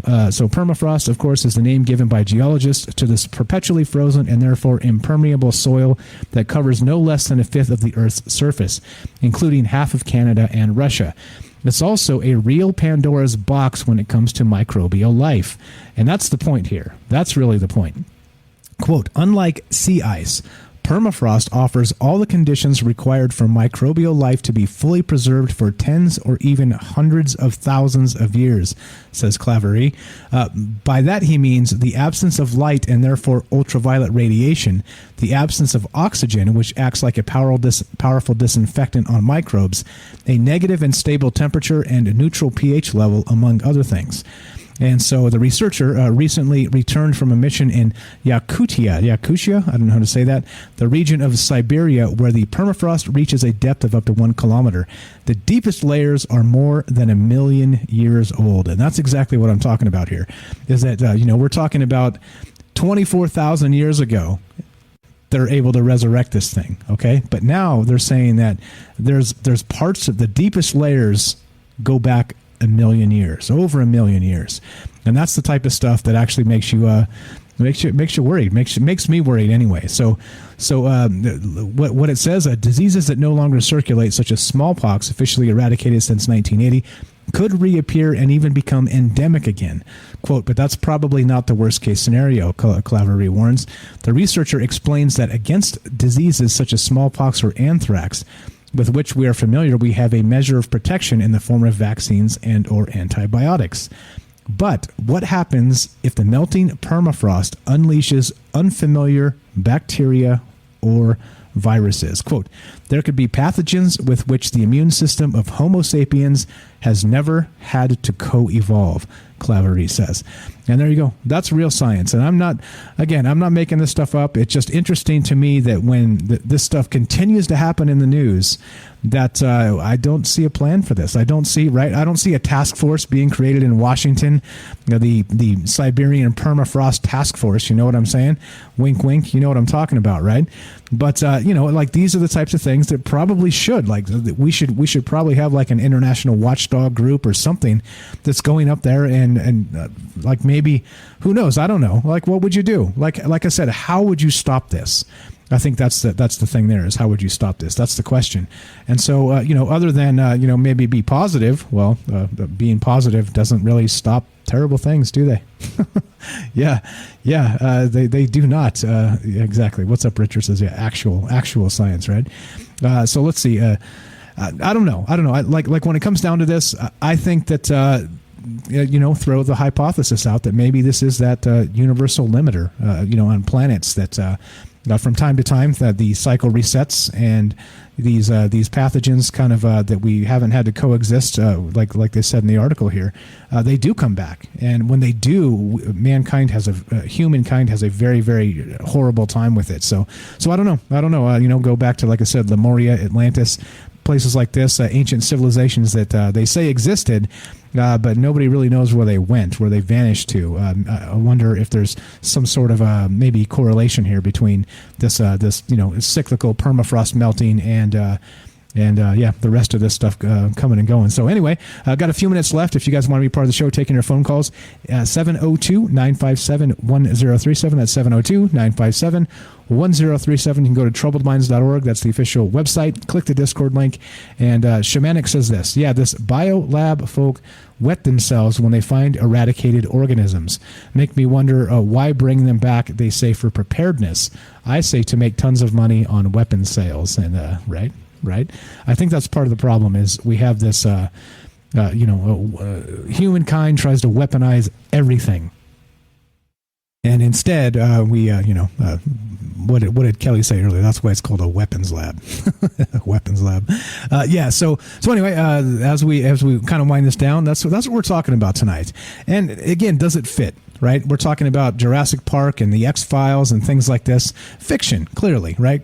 Fiction, no problem, of course. Nobody's sweating fiction. Except, right, in the cases of something like, 1984. That was fiction, wasn't it? I mean, it was fiction, right? What about Brave New World? Things like this. Like, at one time they were fiction, right? Jurassic Park, fiction. But at some point, we're going to have the actual technology to make these things happen or not make them happen, if you understand what I'm saying.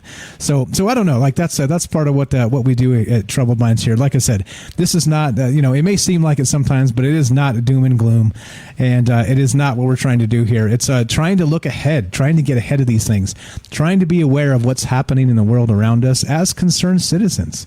I mean, I think we should probably give a damn about this stuff, don't you? I think that, like I said, there's no task force in Washington watching the Siberian permafrost, right? But you see all the dumb stuff they have task forces for now anyway. You see what I'm saying? So I don't know. Like as always, it kind of comes down to just a situation of being prepared, of knowing what's going on and all the rest of that. So there you go. Not humankind, Frankenlabs. Frankenlabs equals money in the chat there, Richard, what's up, buddy? All right, so we got a phone call. Let's take this and let's finish this discussion up. What's up, Paul? Paul from New Hampshire. You're on Troubled Minds with Mike. How are you, my friend? Hey, Mike, how are you? Good to hear from you tonight. You as well. You as well. What's you've been listening? I hope. What's on your mind with this permafrost and pathogens and all the rest of us? I have. I have been listening, and boy, there's again so many ways you can go with these things, and great subject though. I mean, because I think I was recently talking to a friend of mine about what's going on this planet and what's happening, and are we the petri dish? But when you bring up science, I think some of these things have already been proven that, you have genetic alteration going on. You have these things where we can, maybe create dinosaurs. Like you said in Jurassic Park, here we're going to go with, take some frog DNA, mix it up with a mosquito that was set in amber, and next thing you know, we got a brontosaurus walking around. Would that be a good idea? I don't know. Now I guess we get into the point of who's playing God here. Again, so many ways. Is it religious? Is it scientific? I'd like to go with the science part of that because I guess it's more provable. It's more relatable to people that can see actual evidence of these things happening, like animals that change their sexes. And like you said, I love that thing you were talking about, the guy from Jurassic Park there saying, life will find a way. Well, life has found a way, and here we are. And now we're talking about viruses, too. If it was that simple, I think we wouldn't be talking about it because, I'm always going to go to where I go, and that's the UFO thing, the place where, right now we're talking about fear-mongering on the fact that UFOs might be real. I mean, 6 months ago, we were all told that disclosure was coming, and now here we are living in a pandemic from a man-made virus. And I'm pretty confident that I can put out the evidence to prove that it was probably man-made. I think you're probably on the same path as I am. But I think my point is that if aliens wanted, or if the world, if it was a soul thing, if we really are living on a prison planet, I think that's a good way to go here, is this prison planet type or petri dish that people like Linda Moulton Howe have put out of, all these different types of animals, insects, fish, the coelacanth that survived through thousands of years to eventually become unextinct, the condor, many species on this planet, right down to hominids, the missing link, that all of a sudden you have this chosen path where this is taken, that this seems to me that there's got to be some kind of intelligence inside. And, is it God? Is it aliens? I don't know, but if there has to be somebody pulling the strings here, I don't think it's just a natural phenomenon that we're going through right now. And these things are kind of been taught by us by these movies you're bringing up. Totally. Hey, Paul, we got to go. So if you want to hang around, you're welcome to. I can mute you. We'll come back to you after we're finishing up here. Sounds good, Mike. Yeah, I can do that. Okay. Hang tight. We'll be right back with you. All right. Check this out, guys. This is Troubled Minds. I'm Michael Strange. Tonight we were talking about all kinds of fun stuff. It's what we do. If you want to be part of the show, Tuesday, Wednesday, Thursday, 7 p.m. Pacific. Thanks for listening tonight, guys. I appreciate it a lot. Be sure, be strong, be true. From our Troubled Minds to yours, have a great night. Stay tuned for Joe Rook, Lighting the Void, if you're listening on the Fringe FM. If you're not and you're on Facebook, YouTube, and D-Live, one more hour of Troubled Minds coming up. Thanks again, guys. We will see you tomorrow night. Have a great one.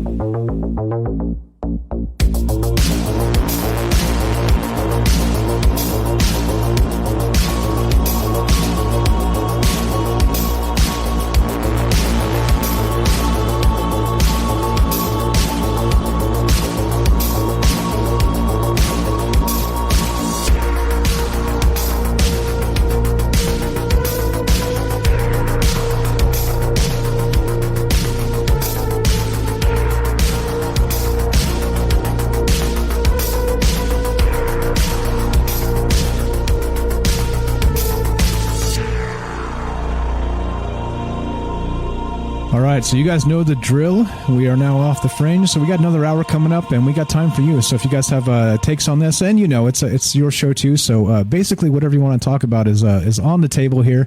We can kind of this is where we can range a little bit further with the discussion and the topics. And so we got Paul on the phone. We'll get back to him in just a couple minutes here, and we're looking to talk to you as well. The phone number is right there: 702-957-1037. That's 702-957-1037, and we will be right back. 2-minute break. And we got Paul on the phone. We're going to go back to him and talking about this weird stuff, the Jurassic Park, the Life Finds a Way, the Siberian permafrost, and all the rest of this stuff. So let's do that. Wait, that's not good. 30 plus 35 semitones. That's not good. All right, that's my soundboard. Hold on one sec. Play some music. We'll be right back. 2-minute break. Go do your thing. Grab some popcorn, top off your drink, put the kids in bed. More conversation coming up in just 2 minutes. Be right back.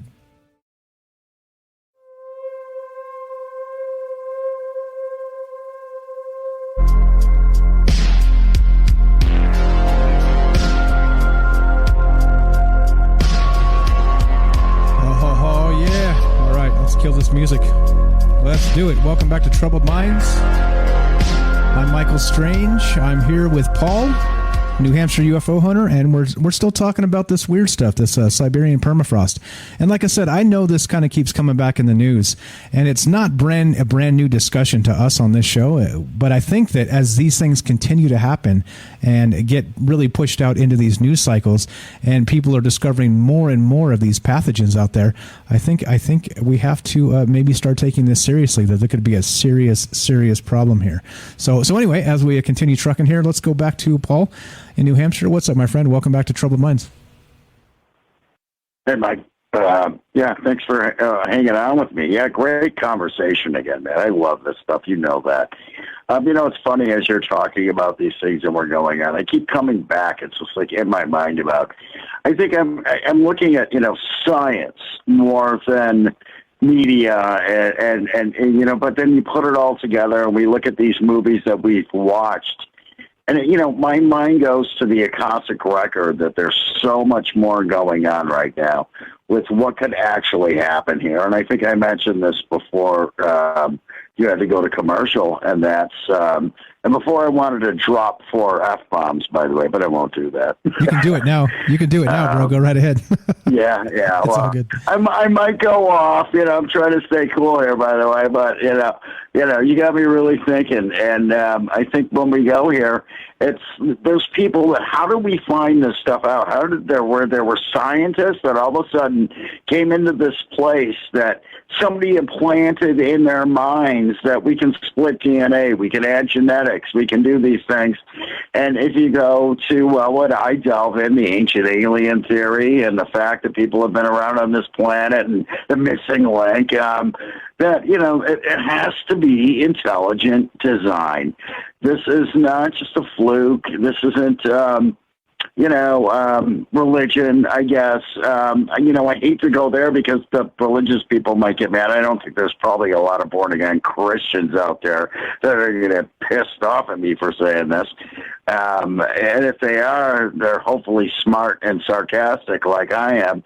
And maybe we can get to the bottom of this one day. Yeah, but yeah, it seems like you look at the things that are happening on the planet right now, and especially after this vaccine virus thing that's going on, where we're being controlled by the government. Okay, there's my rant for the night. Listening to people talk, about Kamala Harris going to Guatemala. Who cares? Is it going to change anything? No, obviously not. They threw her the hell out of there. So where are we going from here? Now, do we need a better virus to get rid of the bad DNA? Or, are we eventually going to get... Are we eventually get to the place where everybody, the good DNA figures it out? And yeah, maybe we get off this prison planet, if you want to go with that theory. I mean, there's so many theories here on why and how. And, it goes right back to the ancient alien theory, the moon, where it's at. I mean, there's so much evidence that I can shove down somebody's throat, they would choke on it. Especially a judge. And even though now, Mike, I've been there. Doesn't matter. It's what the laws say now. It's the laws. Well, the laws don't say this is happening. You know, I love Jurassic Park movies. I went to see that movie 5 times when it came out. That was like we would just, go out, smoke a bowl, drink a beer, and go into the movies, and loved it. My buddy's like, you got to see this movie. And I had actually read the book, and I couldn't even believe they made the movie. And then I read the second book, and the second movie sucked. But it's what it is. You know what I mean? The first movie, it was incredible. And I think, too, when you look at what's going on with mass media, the movies Marvel, another great thing, what they do, great stories. I got goosebumps right now.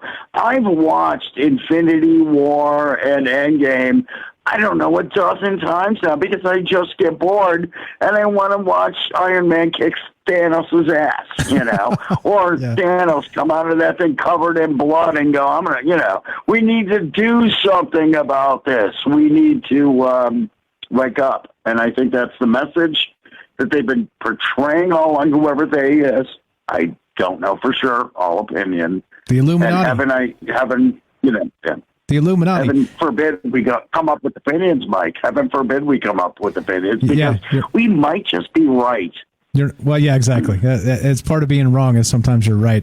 A couple of great comments here in the chat. Chris says on Facebook, there's always a hidden truth in all so-called science fiction, kind of like a chocolate-covered almond. I like that. Robert adds, how convenient. Good comment. As more new pathogens are created and released on the world to reduce global population by exterminating 3 billion from the herd, thawed Arctic and Antarctic ancient pathogens can easily be blamed to cover for the evil SOBs that really are responsible for the mass killings. That's a hot take. Robert. Good stuff. Good stuff there. Any comments on that stuff there? I'm about to call you Ash. Yeah, actually, a couple of great comments, Matt. The first comment, he nailed it. The science fiction that kind of, we're being educated by people that are smart enough to get it, that people, I've always loved going on a date and meeting a girl that said, I said, you want to watch a movie and put on Halloween? And I'm talking the Rob Zombie version, by the way. And, which was, to me, an awesome movie until you get to the rape scene. And then she's going, I've been raped. Well, I don't want to get so bad. But unfortunately, that's what we're dealing with here is this mindset that everything around us is bad no matter how good it is. And, and we do this for entertainment purposes. And then the next thing you get to is the second comment where, what do you believe in? What do you don't, Mike? I'm kind of, in this place where, I said it again, the Akashic record. We've all had, some kind of information implanted in our brains. And let me, I'm sure you dream at night. I do too. A lot of weird things happening. We get to this place where, what is actual and what's reality? And I think right now it's a blurred line. And if you really kind of start to sift through it, you're going to get to the point where you're going to realize it's not as blurred as they want you to seem it is. And we went through that with the COVID thing. It's black and white. People died. Was it 3 billion? No.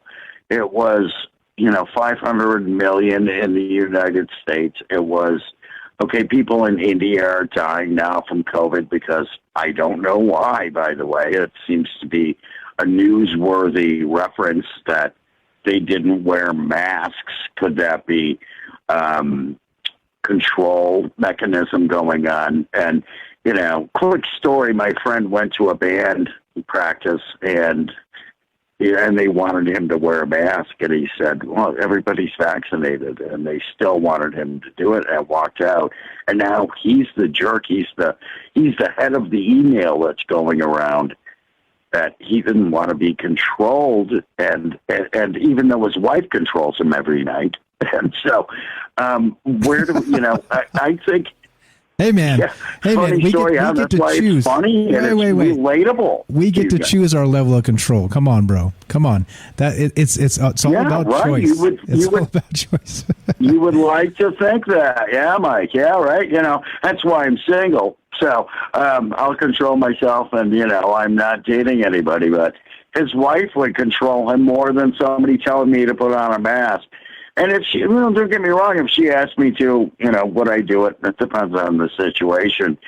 But, you know, if we start losing billions of people, I think that's when, this is my first swear word of the night, I think, that's when the shit is going to hit the fan, when it really comes down. Because right now, as far as population goes and as far as viruses go, and if we're, you know, killing the planet, I mean, how many times have you heard the word global problems, warming, whatever, environmental, while we're, you know, I don't want to get into the political thing, but it's so easy to go from there when you know what's actually going on. And the fact is that it's all a lot of BS happening around us while we're talking about the real issues at hand, and no politician is doing it. It's just us crazy guys in a field in New Hampshire that had a couple beers and are labeled as drunks. So I don't know where to go from there, but yeah, it's so hard right now, and very real, very real. Yeah, well, exactly, and I think that's part of why we do this in the format we do. Get good takes from smart people like you, because you just can't trust anything the media does anymore. And clearly, they do it to fool us and all the rest of this stuff. And again, right? So you caught my reference. I was kind of making a joke about the task force, right? Where they sent you're like, oh, they sent Kamala Harris to Guatemala or whatever. Like nobody really cares, but we're supposed to believe that this task force is supposed to do something, right? The quote task force for the political stuff. But my point was, well, how come there's no task force to really police the situation going on in the Siberian permafrost? Like, I mean, that's what I'm saying here. Well, that's because, Mike, that's because it doesn't change anything. It's all just for votes. It has nothing to do with the good or better of the human race. It has nothing good to do with whatever's happening right now. They know what's happening, and this is the problem. Everybody knows what's happening. There are people here on your show. We have talked about this. Millions of people that are following you and I, and then we get shut down, censored, removed from the real rhetoric of this, and dare we say the truth. Next thing you know, you're getting dragged through the rocks. You're going to lose your job, whatever. Bring it. Because it doesn't work, by the way. They can, say whatever they want about me or you, and you got plenty of people backing you up to say the opposite. And I think that's just the rhetoric now. It's so really, really weird what's going on right now. Just again, stars are aligning. I don't know. I'm not. What do you want to call it? When they're the signs, the stars aligning. You're a Pisces. I'm that. Whatever. Mercury retrograde. Mercury retrograde, bro. Yeah, right. Okay. right. And so, and I've seen and I've seen people talk about this, and there are some truths. There's a lot of myths. So I think the key is to maybe lay off the dope in the pot once in a while and think about it straight, and maintain people. Maintain. Hey, are you trying to say? Liquor stores were open. Yeah, I'm sorry, but liquor stores were open during the whole COVID. Remember, the only thing that was open during COVID shutdowns were the liquor stores. Keep the liquor stores open, except for one state and what happened there. Yeah, and not only that, that wasn't just in the United States. There were some countries that shut down liquor stores entirely, which makes no sense to me. But yeah, whatever. Anyway, and what happened there, Mike? Again, proof in the pudding, Mike. What happened there? Then you have a black market. You have the war on drugs, and people are like selling tobacco and liquor out of the backs of their cars because some countries actually did. You're so right about that, and it became more of a problem than health. And then you have civil war. Excuse me. And then next thing you know, everybody's freaking out going, what the hell is going on here? Why are we going through this? I know one thing. I'm still seeing people driving around in their cars that have been vaccinated wearing masks. And, you know, there's frogs out there that can change their sex to reproduce. So if you got the COVID while you were wearing your mask in your car, you were not meant to reproduce. I actually wear my mask in my car when I'm in there by myself, just because I know it pisses people off. Because I'll put it on and I'm like, oh, this is going to be great. Right? You get people staring at you like they're like forehead smacking, like, look at this idiot, right? And I'm like, joke's on you. Like I'm not afraid of anything. You're just just like I always say, why do people do anything? To get a reaction, and that's what I do. Typical reaction. Yes. Yeah. And so, you know what? I guess that's the way you could, Mike. It's the way you got to look at it. I was there earlier. I'm freaked out because my bass player is calling me saying he can't play with me Saturday, and it's Laconia Bike Week, and I got all kinds of gigs going on.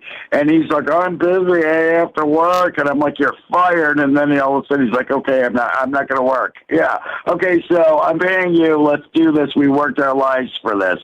And, I think my point there is that the stars align for you once in a while when you start to see this stuff and you start to feel it and you start to realize maybe you're not as stupid or crazy as the media is telling you are, or the people are, on your Facebook page trolling you and tagging you for being, overbounds. And then these main media sources are jumping in on that chance to make you look bad.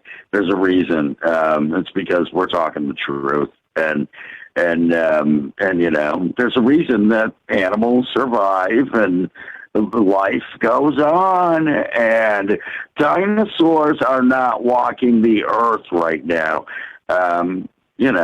I can't think of his name. I would just want to say his name right now. He said it. This was not a good idea. Let's not recreate dinosaurs and watch T-Rex walk out of the fence, eat a lamb, and eat the two kids in the bottom of the car. Exactly. Hey, Paul, so you're going to be on the show this week, right? We're still doing Thursday? Yeah, I think definitely. I think that sounds like, I was busy today, Mike. So, hit me up tomorrow or the next day on the other place. You know what I'm talking about. Discord. I'll hit you up. Let's plan. Definitely. Let's plan on Thursday, bro. Thursday, 7 p.m. Pacific. Thursday sounds good. Yeah, looking forward to it. And again, great conversation, guys. And, listen to what Mike has to say. And wake up, everybody. Wake up. It's getting interesting, guys. It's getting interesting. Appreciate it, bro. Appreciate it. That's everybody follow Paul. This is the New Hampshire UFO hunter. Appreciate the phone call. We'll talk to you soon, my friend. Likewise, Mike. See you later. Thanks, bro. Have a good night. All right, guys, we're taking our phone calls. Again, this is kind of the part where we get to let our hair down a little bit and drop some F-bombs if we want to do that, talk about kind of whatever we want to talk about. The topic tonight has been this in particular, this actual revival of this little critter from the Siberian permafrost, right? And so we've talked about this sort of thing before, but more in the context of an alien pathogen maybe coming back to Earth from Mars, right? But in this case, we don't have to bring anything back to Earth because these things are actually still there. Like these things are actually still in up there in the, we were saying and Kelly mentioned earlier, this is Siberia, right? This is the North Pole. What about the South Pole? What about what's going on in the Antarctic and what's happening with that? Lots and lots of problems, lots and lots of possible terrible stuff. And then like Matt said when he called in, this could be like the X-Files. There's a particular episode where there's like a little worm like this that kind of got in. And actually, as I'm thinking about what Matt said about that X-Files episode, I think I remember that. I think I vaguely remember that episode now, but I'll have to go back and double check. But yeah, so That's what's on deck tonight. That's the conversation. But as you know, this is not just my show. This is your show, and we are talking about whatever it is you want to talk about. This has been the topic so far. Again, if you're not interested in this, well, you can talk UFOs and all the rest of that stuff. So as I was saying, so just a couple things here. Here's a pretty sweet article. This is the science behind Jurassic Park, and this is from academic.dpow.edu. So more of these academic websites, pretty good stuff. Going to link this as we talk to this. What's up? Penny says, I don't own a mask. That's hilarious. That's hilarious. I bet you that probably gets you some problems in the UK there. What's up? Robert says, who was that masked stranger?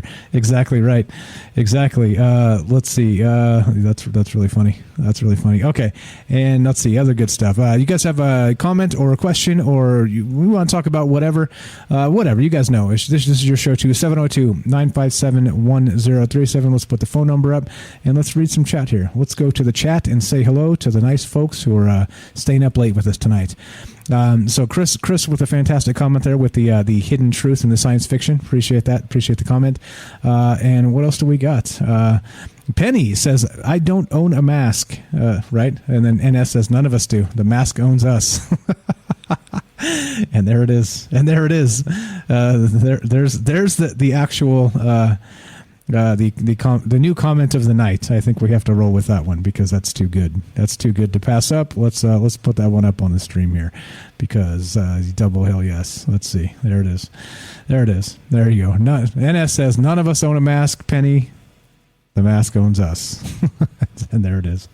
Okay, so in any case, that's what we're talking about tonight. Not the masks, but the science of Jurassic Park. This whole again the Siberian permafrost, and again back to this, right? The 6 surprising animals that can change sex, right? Which of course this actual pathogen or whatever this was, it was actually called. What is this called? A rotifer, a tiny animal called the rotifer that actually, when they woke it up, it actually didn't just come back to life after 24,000 years. It started eating, and then it started immediately reproducing, which means asexual reproduction, which means it was cloning itself. And so this is the type of stuff that when it happens, well, there's problems, right? There's problems. All right. So what else is up here that we haven't hit yet? How about this one? This is from the BBC, and this is actually, so this is not a new idea. And the more I looked into this, the more I kept finding older and older articles that were talking about these things. And I was like, come on now, like, is this really like one of those things where it's like, the gain of function type exercise with the tabletop thing with Bill Gates and that whole exercise where they kind of did the quote pandemic or whatever that thing is. But this has been kind of out there. It's been in the air, right? And they're talking about this on this is the BBC.com, and that's for all you folks in the UK because I know you all love the BBC. Here we go. There are diseases hidden in ice, and they are waking up. Large dormant bacteria and viruses trapped in ice and permafrost for centuries are reviving as Earth's climate warms.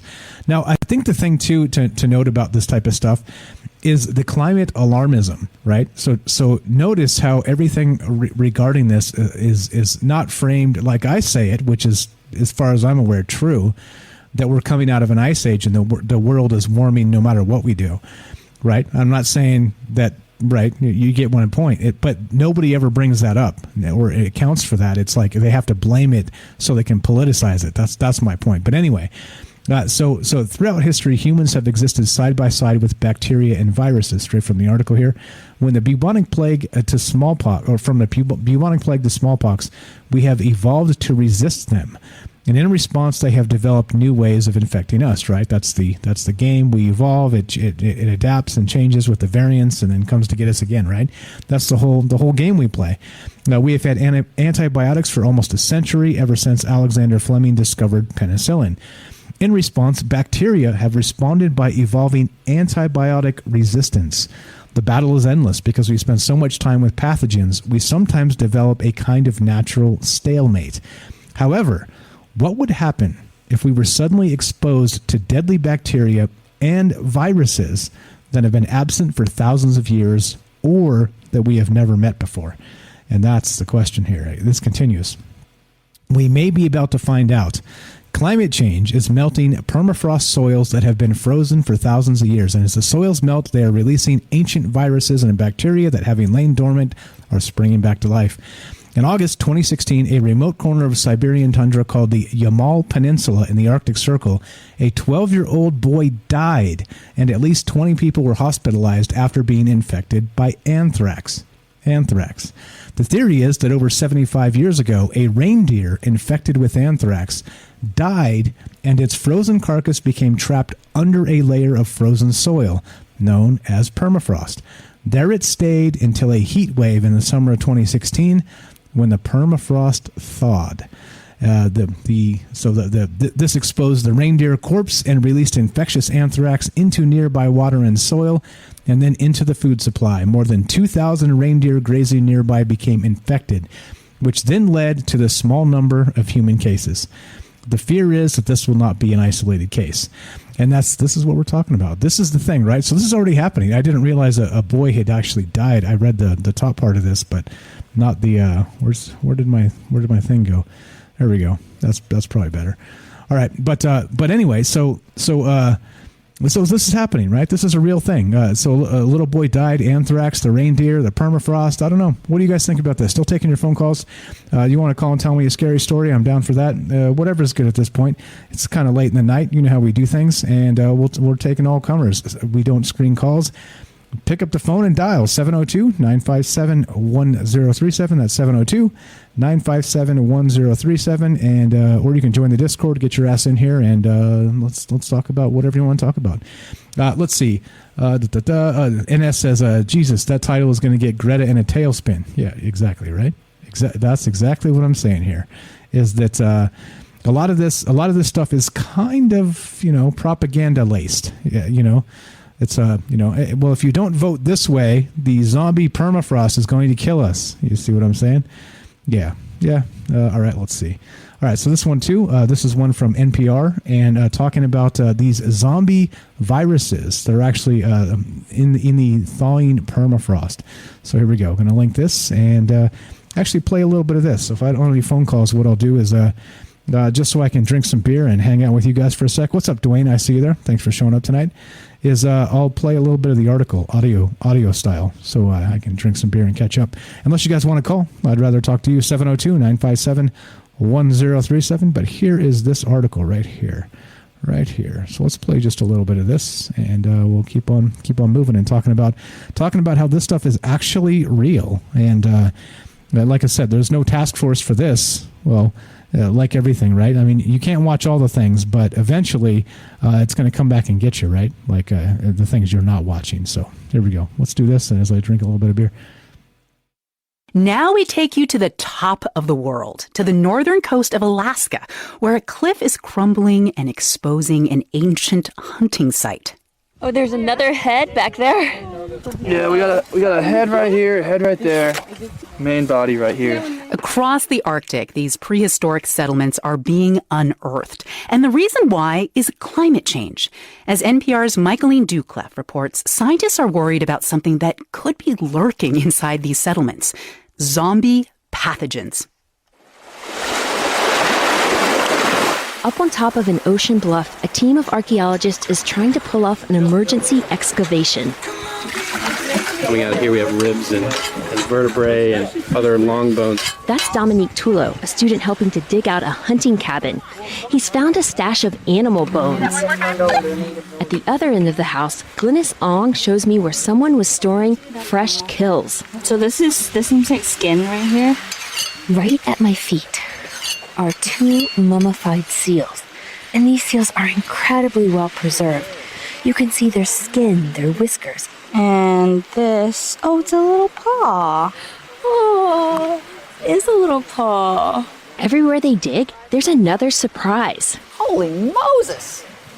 This is ridiculous. That's Ann Jensen, the archaeologist leading the team. They're at a coastal site near Utqiagvik, the town once known as Barrow. They're rushing to save a piece of history before it falls into the ocean. The cliff where the cabin is buried is thawing and breaking apart because of climate change. Is that a bird? It's just bird after bird after bird stacked up in there. It's in there. Oh, yay. Oh, yeah. There is. Oh, my goodness. It's the whole leg. Yeah. Oh, boy. This sounds like a badly scripted audio drama.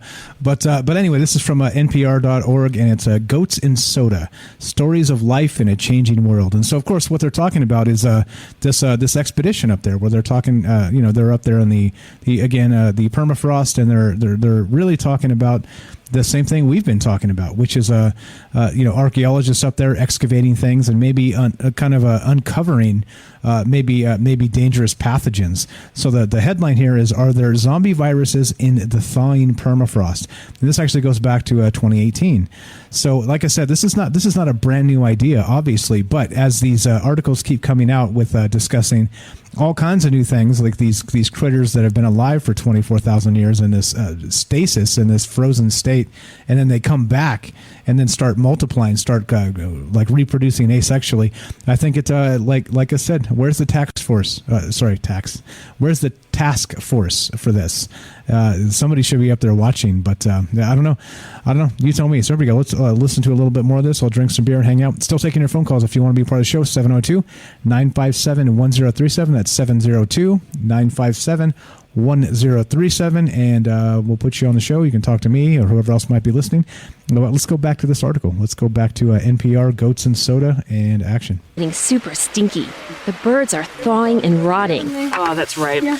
One student's hands are covered in black, decaying bird flesh. Oh, no. Oh, yeah. Their hands. Oh, my gosh. Oh. Now Jensen starts worrying about something we can't see. Avian flu? The norovirus. Oh, norovirus, yes. The team realizes there could be bird flu hidden in these carcasses. You see, all across the Arctic, climate change is causing the ground to warm, soften like butter.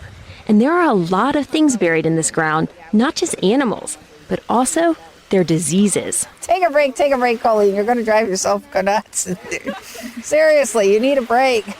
Colleen Lemaitre is a student. She puts on gloves. Yeah, you should probably do that rather than go barehanded, because, there's a lot of gunk in here. At this point in the excavation, something even creepier happens. A human molar appears. Wait, it's really a human tooth? Now, the site we're at isn't a burial ground. There shouldn't be bodies right here. But the tooth does make them pause, because it reminds them that there aren't just animal diseases buried in the Arctic, but also possibly human diseases. Okay, I'll stop it there. But you see, right? So they're up there actually doing an excavation, digging some stuff up and figuring out what the heck is going on. And not only are they finding these animals, right, where they could have these pathogens that are whatever it is they may be, right? They're actually finding a human molar. And so, of course, right, once you start finding remains of expired humans that are put in the permafrost, what can you do? That's the type of stuff that you're like, oh, by the way, look, here's a molar, and everybody's like, anthrax, right? Of course, not that quite dramatic, but yeah. So that's the idea here, and that's what's going on, right? We have scientists up there doing their thing, and as you're digging, you never know what you're going to find, right? Never know what you're going to find. What's up, Large Marge? I see you there. Thanks for showing up. And let's play a little bit more of this. Tens of thousands of bodies hidden in the Arctic permafrost. Jensen knows this better than anyone. I've done a lot of burials. Yeah, I've probably dug as many burials as anybody. Some of the people buried up here, they died of smallpox. Others from the 1918 flu. Have you ever seen human remains as well preserved as this seal? Oh, yeah. Yeah? Yeah. Well, the little frozen girl from Utqiagvik, or Nyack, yeah, she was actually much better preserved than the seal. The little girl was just 6 years old. She was carefully wrapped in a duckskin parka with a fur-trimmed hood. She had this little sled with her. She died about 800 years ago. Water had seeped in around her burial, I think, and she was basically encased in ice. So we were able to take her out in a block of ice. Her body was so well preserved that Jensen shipped her to Anchorage so doctors could do a full autopsy. One of those doctors was Michael Zimmerman, a paleobiologist at the University of Pennsylvania. I've done a number of studies on frozen bodies in Alaska, and when you open them up, the organs are all there and they're easily identified. It's not at all like Egyptian mummies where everything is shrunken and dried up. So it's easy to see what a person died of. For the little frozen girl, it was starvation. But Zimmerman has seen infections in bodies excavated from permafrost. In one case, a mummy from the Aleutian Islands looked like it had died of pneumonia. And when he looked for the bacteria inside the body, There they were, frozen in time. And there we go. So that's exactly what we're talking about, right? So it was not only is it dead animals, we got burial sites, we've got people, that had died of human diseases. And so as the permafrost thing happens, they're up there doing the excavations. And this is pneumonia, right? It's one thing, but then imagine when you actually uncover that corpse that has the black oil, right? Like the X-Files black oil and the rest of that. I mean, it's like, what in the world? Like, what is going on with this? NS says that those people need a 2-week quarantine before they come back to civilization. Yeah, exactly, right? Like, who knows what the hell they're going to bring back here? And that's what we're talking about. It's once it gets into humans, that's easy to pass on, as we've seen, right? Anybody ever figure out that asymptomatic thing, by the way? I'm just curious, or asking for a friend. All right, so let's last bit of this. This is again from KNPR, NPR, and are there zombie viruses in the thawing permafrost?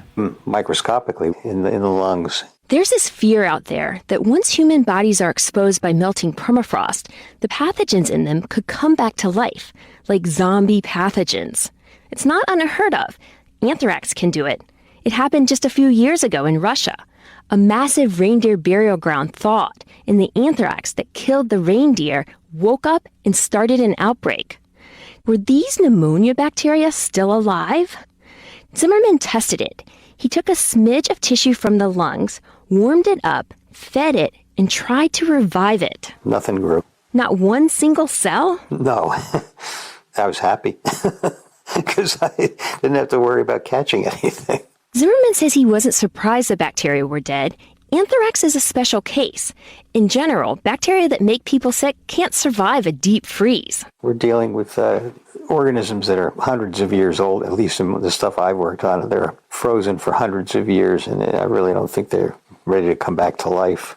I asked him if the same is true for viruses. I think it's extremely unlikely. We've never been able to culture any living organisms out of these bodies. In 1951, a pathologist from San Francisco, Johann Holton, decided to test this out. He went up to a tiny town near Nome, Alaska, and dug up the bodies of 5 people who had died of the 1918 flu, a virus that killed at least 50 million people. Holton told NPR in 2004 that he cut out tiny pieces of the people's lungs and tried to grow the virus in the lab. I hoped that I would be able to isolate the living virus. Holy shit. I couldn't. The virus was dead. And in retrospect, of course, maybe that was a good thing. A good thing. But here's the crazy part. Holton tried to capture the virus twice. He went back to Alaska when he was 72. And Russian scientists like Holton have intentionally tried to revive smallpox from bodies in their permafrost. They recovered pieces of the virus, but couldn't get that to grow either. So maybe when it comes to zombie diseases, it's not melting permafrost we need to worry about, but what scientists are doing in the lab. Michaeline Duclef, NPR News. There you go, right? So we don't have to worry about notice what just happened there. This was in January of 2018, right?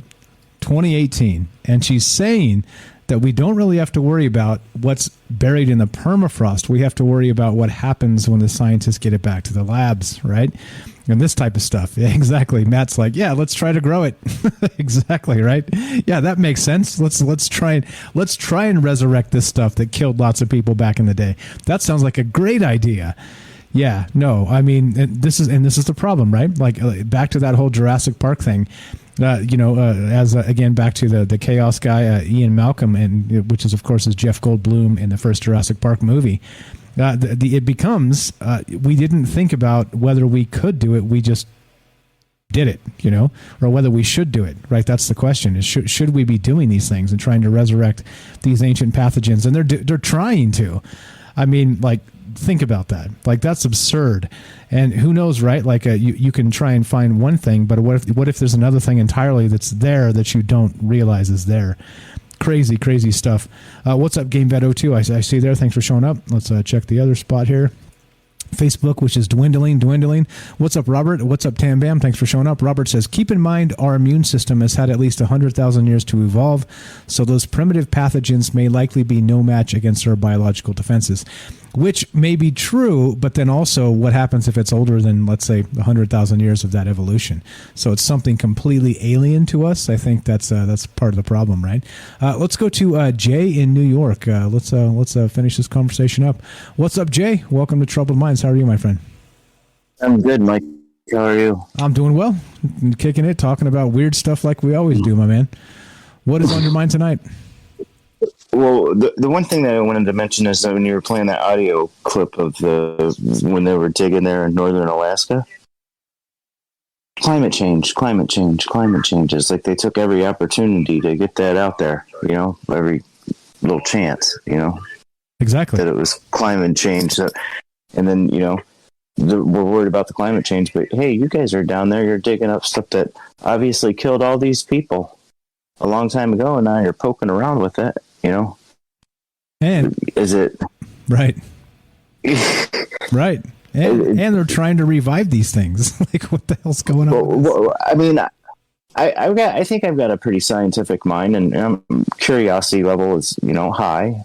If I was out there riding around or backpacking or whatever I was doing, and I saw a cabin there, I'd probably go around, start poking around, just because, But I don't think I'd get to a point as like, hey, we found out that, smallpox or the Spanish flu from 1918 killed all these people that were up here hiding from it.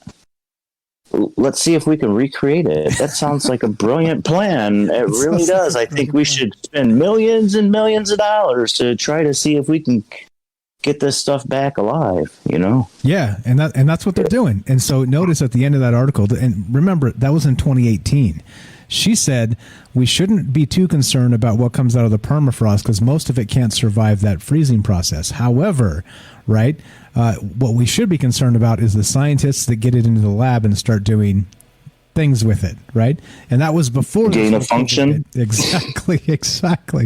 Like that was before this whole, pandemic, quote pandemic. So I don't know, like I think that once again, right? Like we're our own worst enemy when it comes to things like this, because it's not like there are things we shouldn't be tampering with, right? And sure, fine, you can make the argument and say, well, you have to do this stuff for science because you have to be able to find a way to maybe defeat it eventually, right? So yeah, fine, but like, don't we have enough like current diseases you could probably tackle, without trying to resurrect something from 1910. It just cancer, maybe. Yeah, well, diabetes. Yeah, there's a lot. Like literally, you can just pick a ton of them and just guess and decide from there. Give me a go ahead and do your best Ronald Reagan. I'm gonna step away for a second, trap my dog because she keeps running outside and barking, and it's late, and I don't want her to get shot by the neighbors. Give me 30 seconds, man. I'll be right back. All right. Thank you. One of the things that I was thinking about with Ronald Reagan is he always used to say, never let the truth get in the way of a good story. And I just think that's kind of where we are with what's going on with everything from the emails to the masks and everything else like that. Let's just make something up and keep ourselves going and wanting to fear everything and, let the government come and protect us. And I really don't know if they're going to do that great of a job at it because, well, we're finding out that they're not making all the right decisions all the time, especially when they're funding, hey, there's the dog, Luna. That's but the dog. I really, but I mean, I see what they're doing. It's like, how many millions and millions of dollars do you think we spend on this stuff? That's I always go back to look at the money. It's one of the things that I think about when you look at what all these people are doing. Where's all this money come from? Who's getting all this money? Yeah. Who got all the? I don't want to walk down the wrong road. I don't know if we're allowed to talk about those things yet. Yeah, you're good. You're good. I mean, there's only so much you can say, but I think that's like the that's the devil. You follow the money down all those paths and all the different roads, and it's not good. It's not a good place where maybe some of this funding comes from. And we talk about it all the time. We talk about Oprah or some of these billionaires, George Soros or Bill Gates or Jeff Bezos or whoever, right? And we end up kind of finding that they seem to be a bunch of scumbags.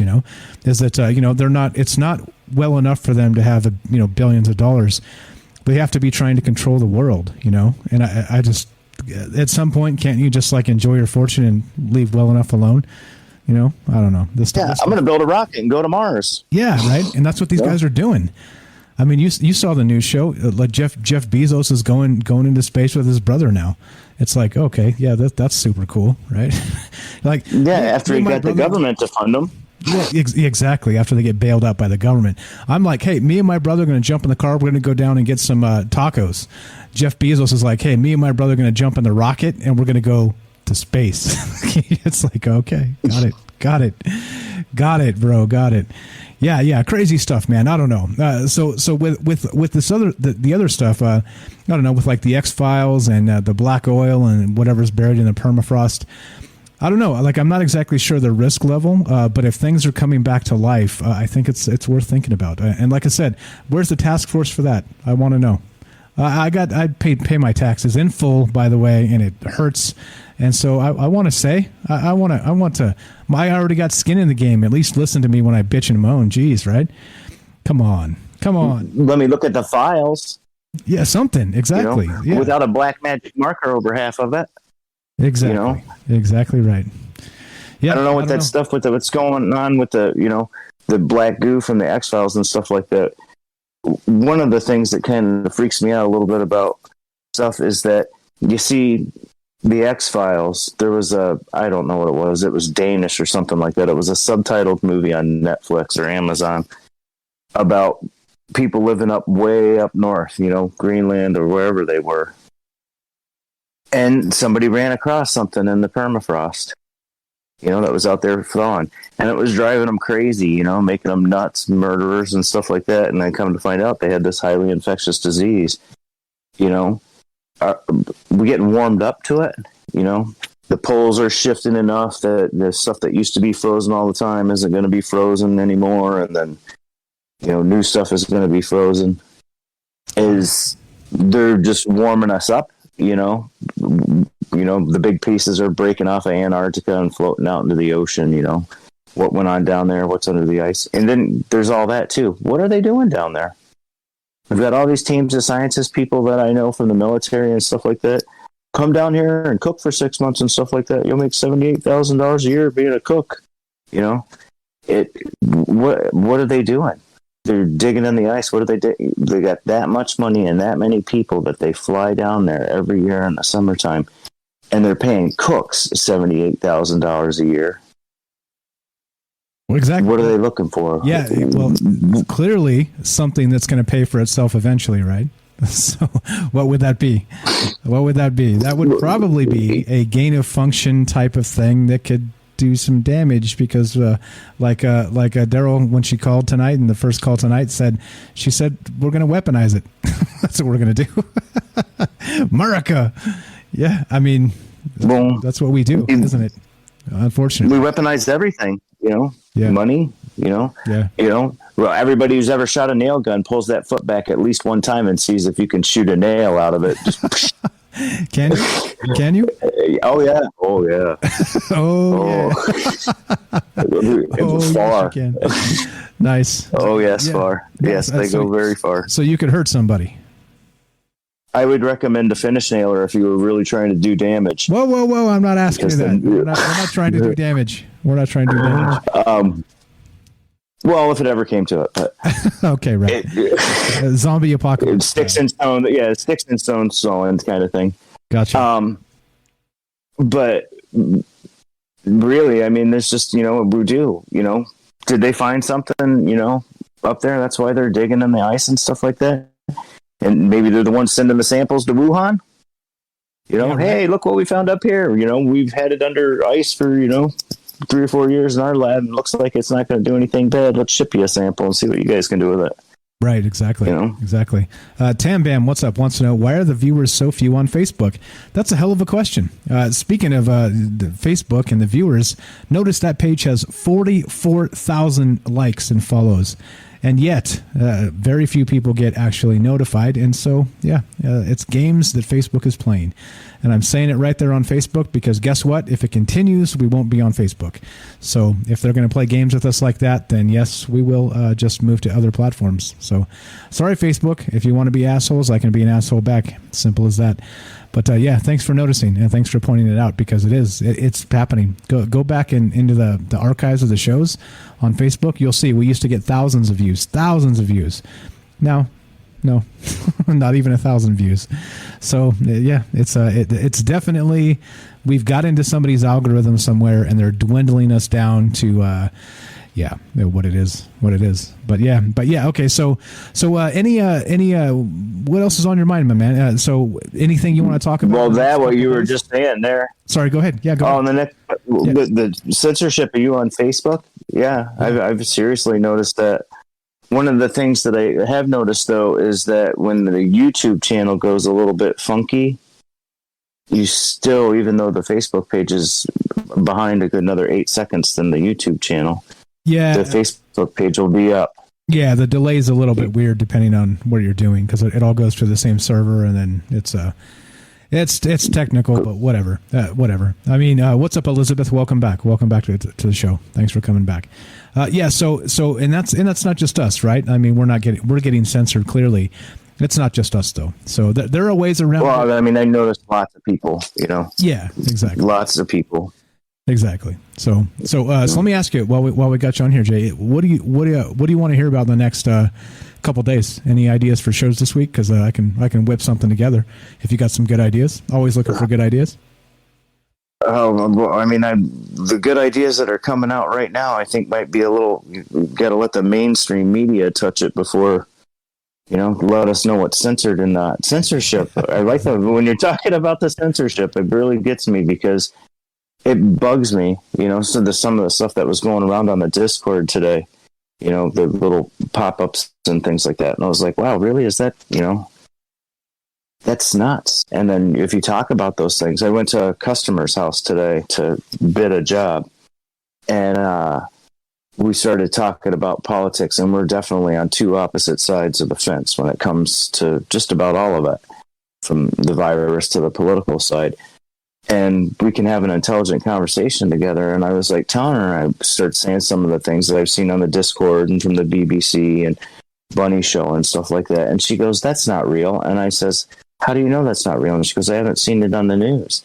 And then I start throwing out the stuff about what we've seen about going on with the satellites and the launches. And what about the Ring of Fire in the morning? All of those things and stuff like that. And she goes, well, I don't hear about that anyway. And I says, well, what do you see on the news?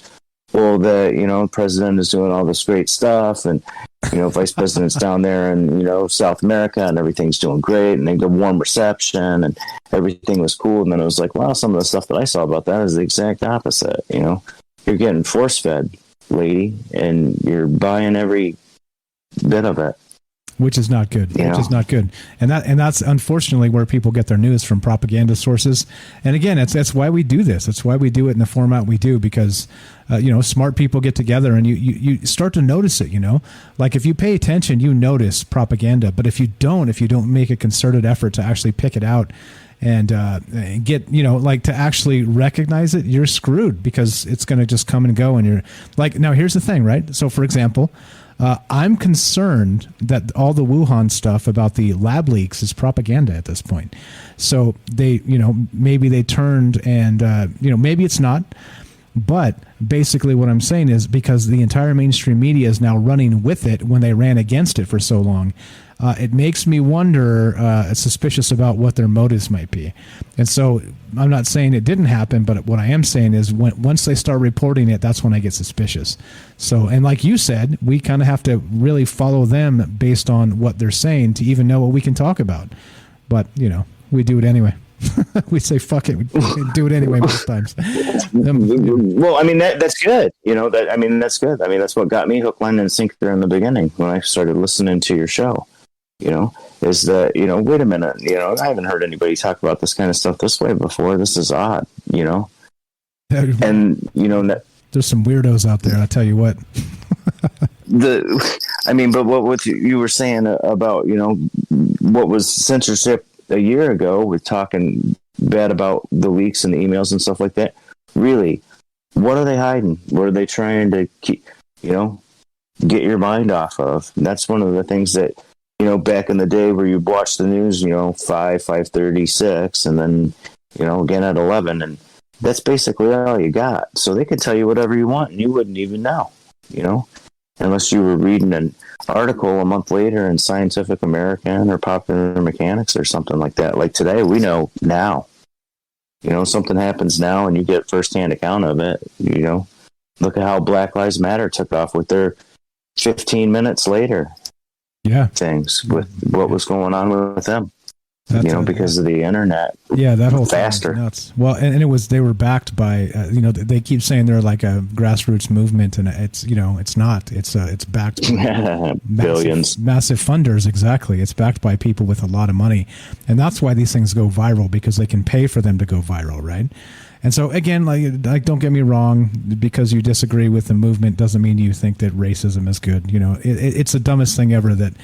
If you're like, well, if you don't burn down buildings in Portland, Oregon, you're a racist. It's like, what? Wait, what? What? No, come on. Well, you're smashing your own stuff. Go ahead. Exactly. Exactly. So, and are you going to get a coffee tomorrow morning? Exactly. And we have these folks that have been on this show, even on the show or Twitter, everywhere else. You guys have seen them, and they're like, oh, those places have insurance. It's like, wait, so like. You're okay breaking and burning things, stores, houses, places people live, or whatever. Like it's so obtuse to me that people are like, oh, well, it's for a good cause, so go ahead and burn it all down. Okay, let's start with your house. Let's start with all the things, and then we're going to burn it down for a good cause. And then after that, if you're still down with that, let's go burn more stuff. That's what it's about. So anyway, yeah. Yeah, I don't know, man. So we're about to end up here, finishing this. I appreciate you coming on, man. You good conversation as always. You're kind of making my mind go in different places here tonight, which is good. It's good to kind of snap out of the same stuff. So what else? While we got you on, my friend, as we wind this down, last couple minutes here. Let's try to learn something that's going to be able to help you and other people. First aid, a little bit of farming, a little bit of basic skills and stuff like that. I think that, for yourself, you need to be independent in as many ways as possible. The last couple of 18 months, whatever it's been, has taught us that, they're saying there's going to be a big meat shortage now, be prepared, do what you can to be prepared, be nice to people, do your best to go out of your way, make somebody else's day. And then, a couple hours later, somebody else might come down the road and go out of the way to make your day a good day, or just keep a positive flow going, it's like with the people in the chat and everything else like that. Never really gets mean or nasty. The show's never mean or nasty. People agree, disagree. It's cool, keep it going, if you send it off one more way, that's just one more person that's going to be affected by it. I don't know. Keep up the great work, Mike. Thank you. Fantastic show after fantastic show. Thank you. That's very nice. Yeah. Speaking of which, by the way, we had a couple of haters jump on the our iTunes reviews, and I think I was on the UFO Joe show the other day, just for 5 minutes, less than that. Just popped on. He had like a call-in show. I just jumped on there to say hi. And immediately after that, we got 2 1-star reviews on iTunes. So if anybody out there hasn't left an iTunes review, I appreciate it. If you could go do that. I know many of you have in the chat. I've seen them. I know who you are, so I appreciate that. If you have not, we got 2 1-star reviews. Clearly, because haters gonna hate, but whatever. I don't really. In the end, I don't really give a shit. But if we have it's still a view. Yeah, right. Exactly. Whatever. All right. So this is the outro with Jay. I appreciate you hanging out with me tonight. Thanks for listening, my friend. I'm going to play some music, and you're going to do your best. You did Reagan already. Let's do Churchill. Let's try that. Here we go. Oh my gosh, I don't know Churchill that well. That's all right. What is Churchill? Make something up. You're good. Just make something up. Oh my goodness, Churchill. He's British, isn't he? Yes, sir. Oh, I know who he is. I just can't think of anything he said. Oh my God, they were over there, killing themselves for the Nazis. When you're going through hell, keep going. Keep on going. Yeah, keep going. Oh, that's Churchill. Don't let the devil know you were there. That country music song. Exactly. If you're going through hell, just keep on going. Don't let the devil know you're there. Exactly right. I always used to say, grab somebody on your way through and drag their ass out. Dust them off and send them on their way. If you're going through hell, try to pick somebody up on your way. Exactly Get them out right. of there. Exactly right. Pick people up. Stop putting people down. That's one of the themes of this show. Yeah, if you guys do have Apple accounts, iPads, whatever, just go to the troubledminds.org. On the right side, there's the iTunes link. Just click that, and you can leave us a review. I appreciate that a lot. It does help. It does help us combat the haters. We were at 4.7 out of 5, and then the 2 haters bumped us down to 4.5. Whatever. Whatevs. I'll have the kids do a review for you. Thank you. I appreciate that. Appreciate that. Thanks a lot, guys. Thanks, Jay, for being here with us tonight. Thanks for listening. Thanks for hanging out. As you know, friend of the show, friend of mine, and I appreciate you very much. Thanks again. Thank you, sir. Thanks again. Everybody else, thanks for hanging out with us. I know it's a long show. Sometimes the subject matter is punch you in the face style. But hey, we're going to keep talking about it because some of these things need to be talked about. So as it goes, Tuesday, Wednesday, Thursday, 7 p.m. Pacific. We'll be back tomorrow night. I've been informed there's a dust cloud on Mars that's probably going to be horrific for the next 36 hours. So I think no Ash tomorrow. But in any case, we'll still be here doing our thing, punching and thinking and talking and trying to make the world a better place. So thanks for hanging out, guys. Thanks for being here. And you guys know the drill. Be sure, be strong, be true. Thanks again from our troubled minds to yours. Have a great night. Thanks, Jay. Thanks for hanging out with us, bro. Thanks, Mike. God bless. You too, man.